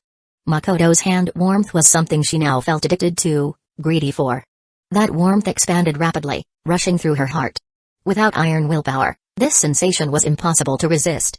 Especially since she already liked Makoto. Now that heat in her heart was being magnified, her gaze turned watery, dazed and alluring. The next second, she suddenly lifted her other foot and placed it in Makoto's hand too. The jackpot was still building. Under Makoto's gaze, she blushed, parted her lips, and her voice trembled, like this. I can feel it more. Then, as if trying to fool herself, she added, I can feel the right mood for better pictures. Makoto was stunned. Fuck. She's not even pretending anymore. Chapter 98, 97, Screw it, I'm going all in with you. In the bedroom. When Yumeko proactively lifted her leg and placed her other foot in Makoto's hand, the atmosphere had already changed. What's more, during the shoot, her restlessness and other factors made her fidgety foot in Makoto's hand move around constantly, even rubbing against it. For any man, that's a serious test. Let alone someone like Makoto, who had been eyeing his prey like a hunter the whole time. This time, Yumeko followed his instructions, sitting on the floor with her body turned to the side. Her flushed face looked leftward as she posed seductively.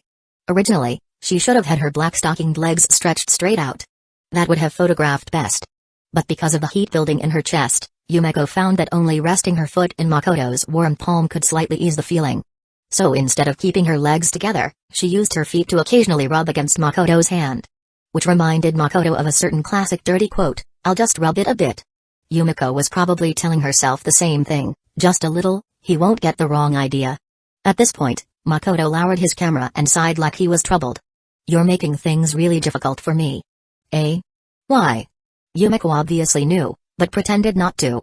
Makoto pointed to the feet in his hand. You keep moving your feet around. It's interfering with the shoot. Yumeko's face flushed bright red. I can't help it, okay?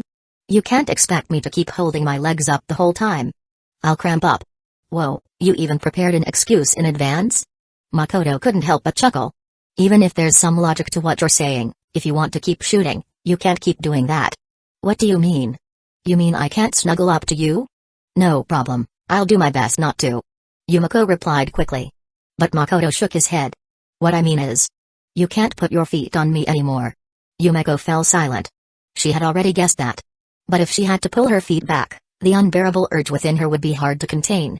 Unlike Mayu, she wasn't brave enough to make a direct move. In the end, being the shy one, she nodded in agreement. So, under Makoto's direction, this time she leaned against the wall, turned her body sideways, and half knelt with her upper body and flushed cheeks tilted upward. And precisely because of this pose, her well-developed curves became even more apparent.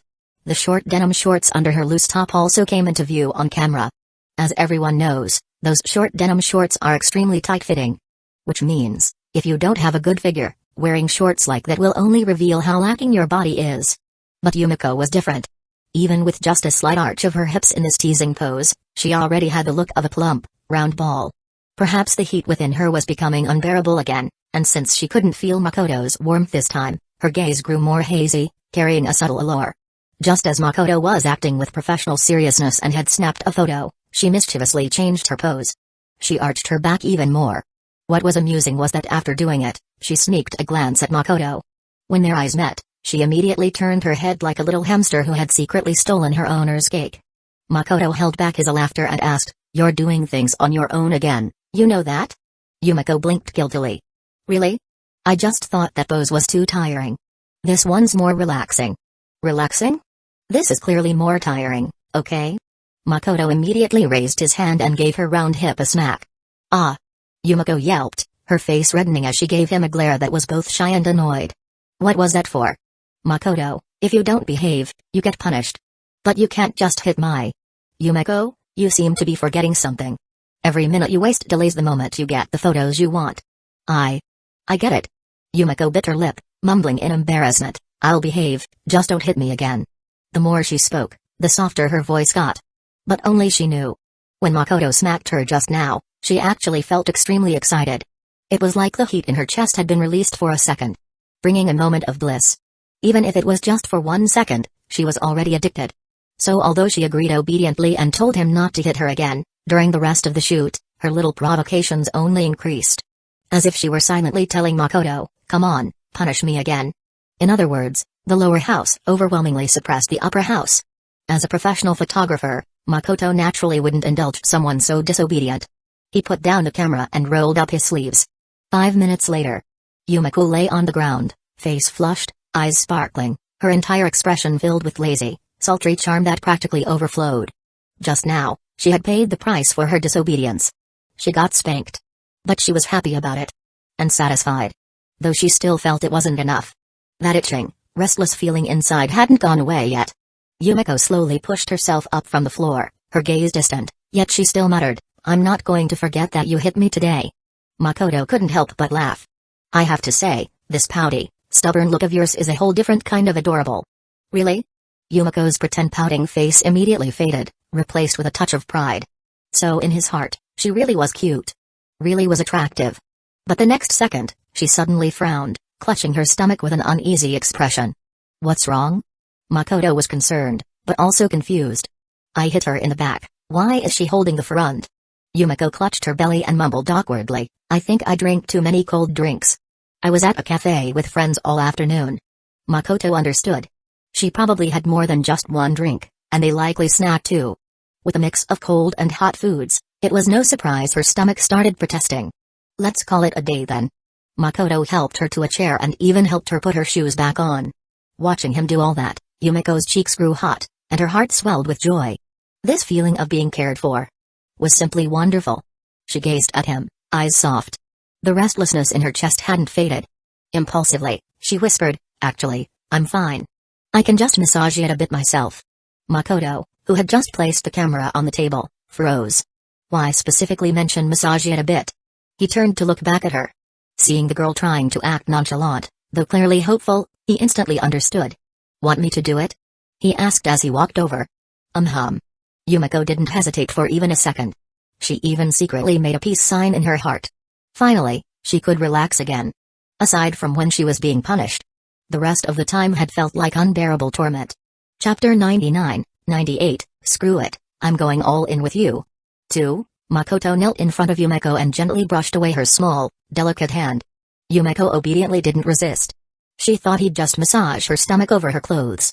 But to her surprise, Makoto slipped his hand directly onto her shirt. In an instant, his warm palm was pressed against her smooth, flat belly. Yumeko's mouth fell open, about to say something, when Makoto calmly said, "This works better. Lucky for you, I'm actually pretty skilled at acupressure." "Are really?" Yumeko's eyes blinked rapidly. Although she was terribly embarrassed, the gentle pressure of his hand actually made her feel a lot better. And it felt more intimate. She even secretly compared the temperature of his hand now to when she had rested her feet in his palm earlier. It didn't even come close. It was like suddenly being given a heating pad on a cold winter day. Soothing. Comforting. But Yumeko still couldn't help but wonder. He slid his hand under my shirt so naturally and directly. Does that mean we're already close enough to be more than just friends? If not, wouldn't a normal friend at least ask first? She was still overthinking it when Makoto's voice sounded next to her ear. "Feeling better now?" Much better." Yumeko nodded, cheeks still red. Then, unable to resist, she said in a quiet, hopeful voice, "You can move your hand a little more too." "Makoto, if I move too much, I'm afraid you won't be able to move at all." Yumeko blinked in confusion. "What do you mean?" Makoto smiled. "To be honest, in terms of massage skills, I'm probably top tier among my peers." "No way." Yumeko's curiosity was piqued. And since she really was feeling more comfortable, the stomach pain nearly gone, she invited him, "Then do more." "Alright." With that, Makoto slipped into professional massage mode. In an instant, Yumeko's body went rigid, her face flushed, long lashes trembling, her already watery eyes turning even more seductive. She instinctively pressed her lips together, not wanting to make any embarrassing sounds. But the feeling was just too good. It felt like soaking in a hot spring. Her whole body relaxed. Not only did her stomach feel better, even that restless heat inside her was being soothed with every movement of his hand. Even though she clenched her teeth, Yumeko still let out a series of incoherent sounds. Makoto teased with a smile, "Now you see why I said that, right?" Yumeko glared at him, annoyed yet shy, but said nothing. Instead, she closed her glistening eyes and leaned back comfortably. Her meaning was clear, "That feels amazing. Go harder." Makoto thought, "You said it, not me." He had once gone harder with someone before, and that girl almost ended up meowing from the massage. That girl was Nino. As for Akika, she ended up leaving behind battle scars. "Are you sure you want to keep going?" Makoto kindly asked. "Yes, keep going." Yumeko replied without hesitation. She opened her dewy eyes, blushing and smiling shyly at him. "I can handle it." "Makoto, handle what exactly?" "About that strange sound just now, don't worry, I can totally hold it in. It won't disturb you." Makoto immediately laughed. "I really like girls who act tough like you." The last person who acted this tough ended up changing pants and skirts that very day. Makoto started to apply more pressure. Yumeko, who was originally hiding her embarrassment behind confidence, suddenly felt something was off. "I really can't hold it in." The warm feeling from his palm was completely different from before. If earlier Yumeko felt like she was soaking in a hot spring, now she felt like her entire body was immersed in it, with only half her face exposed, every inch of her body sending signals of comfort. In just 3 seconds, the tough exterior she tried to maintain broke down, her pearly white teeth parted and she emitted a heavenly moaning sound. The sound was melodious and charming, gently prolonged, echoing throughout the bedroom, swirling around. Yumeko herself was startled. Did I really moan so shamelessly? Her remaining rationality quickly glanced at Makoto, seeing him calmly say, "That's normal." It was a very ordinary sentence, but at a moment like this, hearing it felt like a tease to Yumeko. But the problem was, she could no longer keep up the tough act. The little bit of reason she had left gradually faded away with time.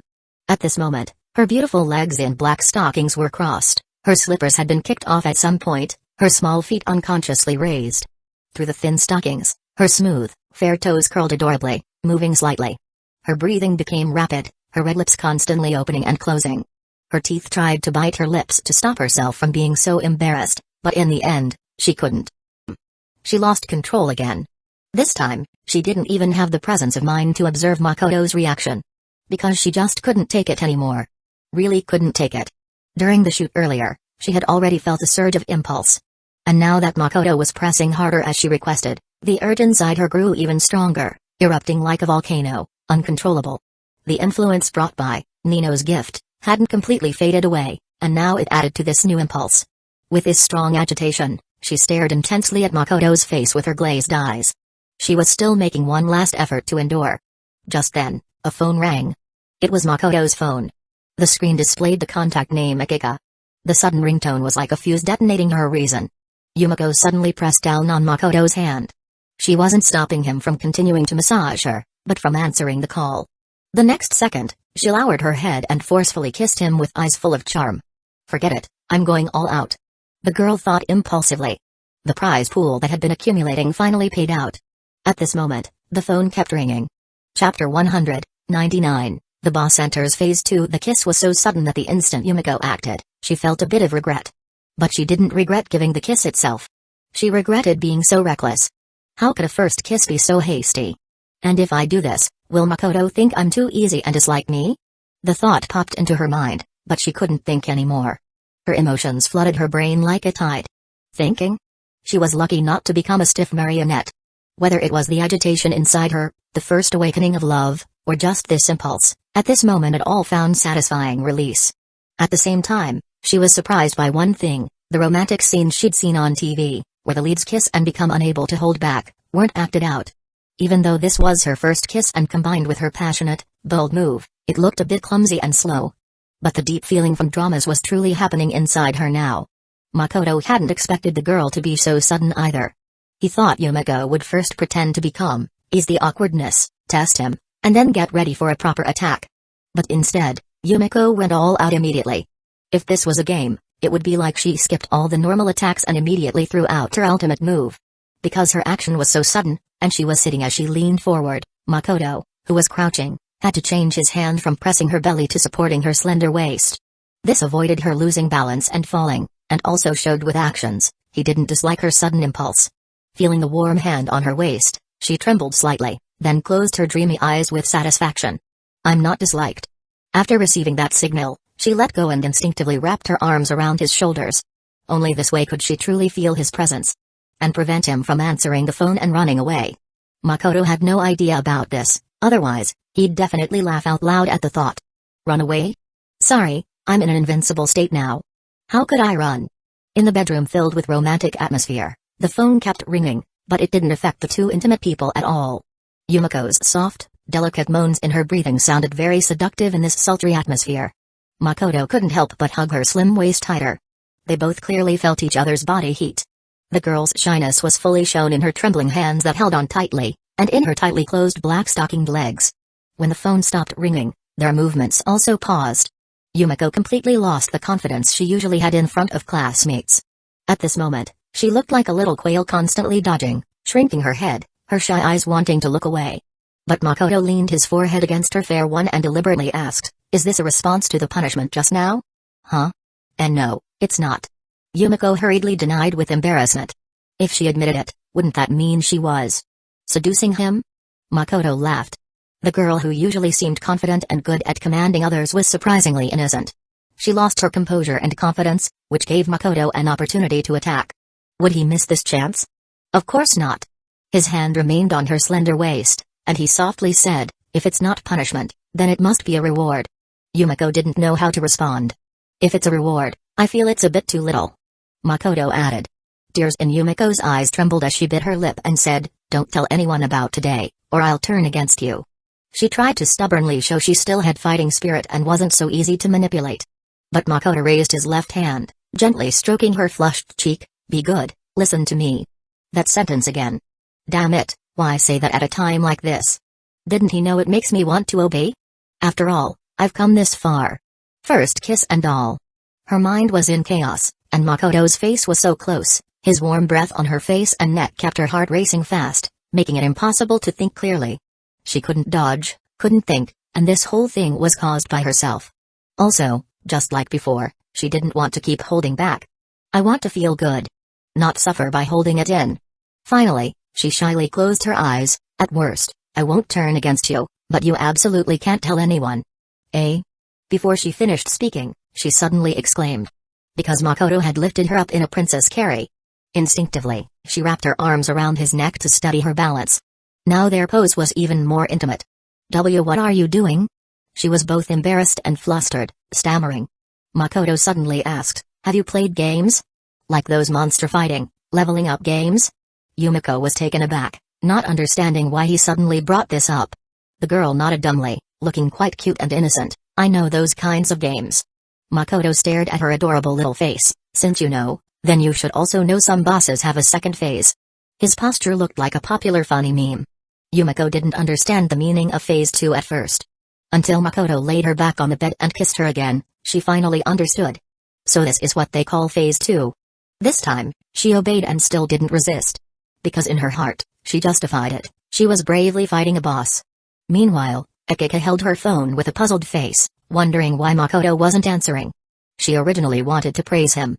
Because her manager had just told her that there was a female supporting role with lines and close-ups in this short film she could try to fight for. But she had refused. She just wanted to finish filming this short film now. Not only because everyone was working hard, and Makoto was giving her all every day.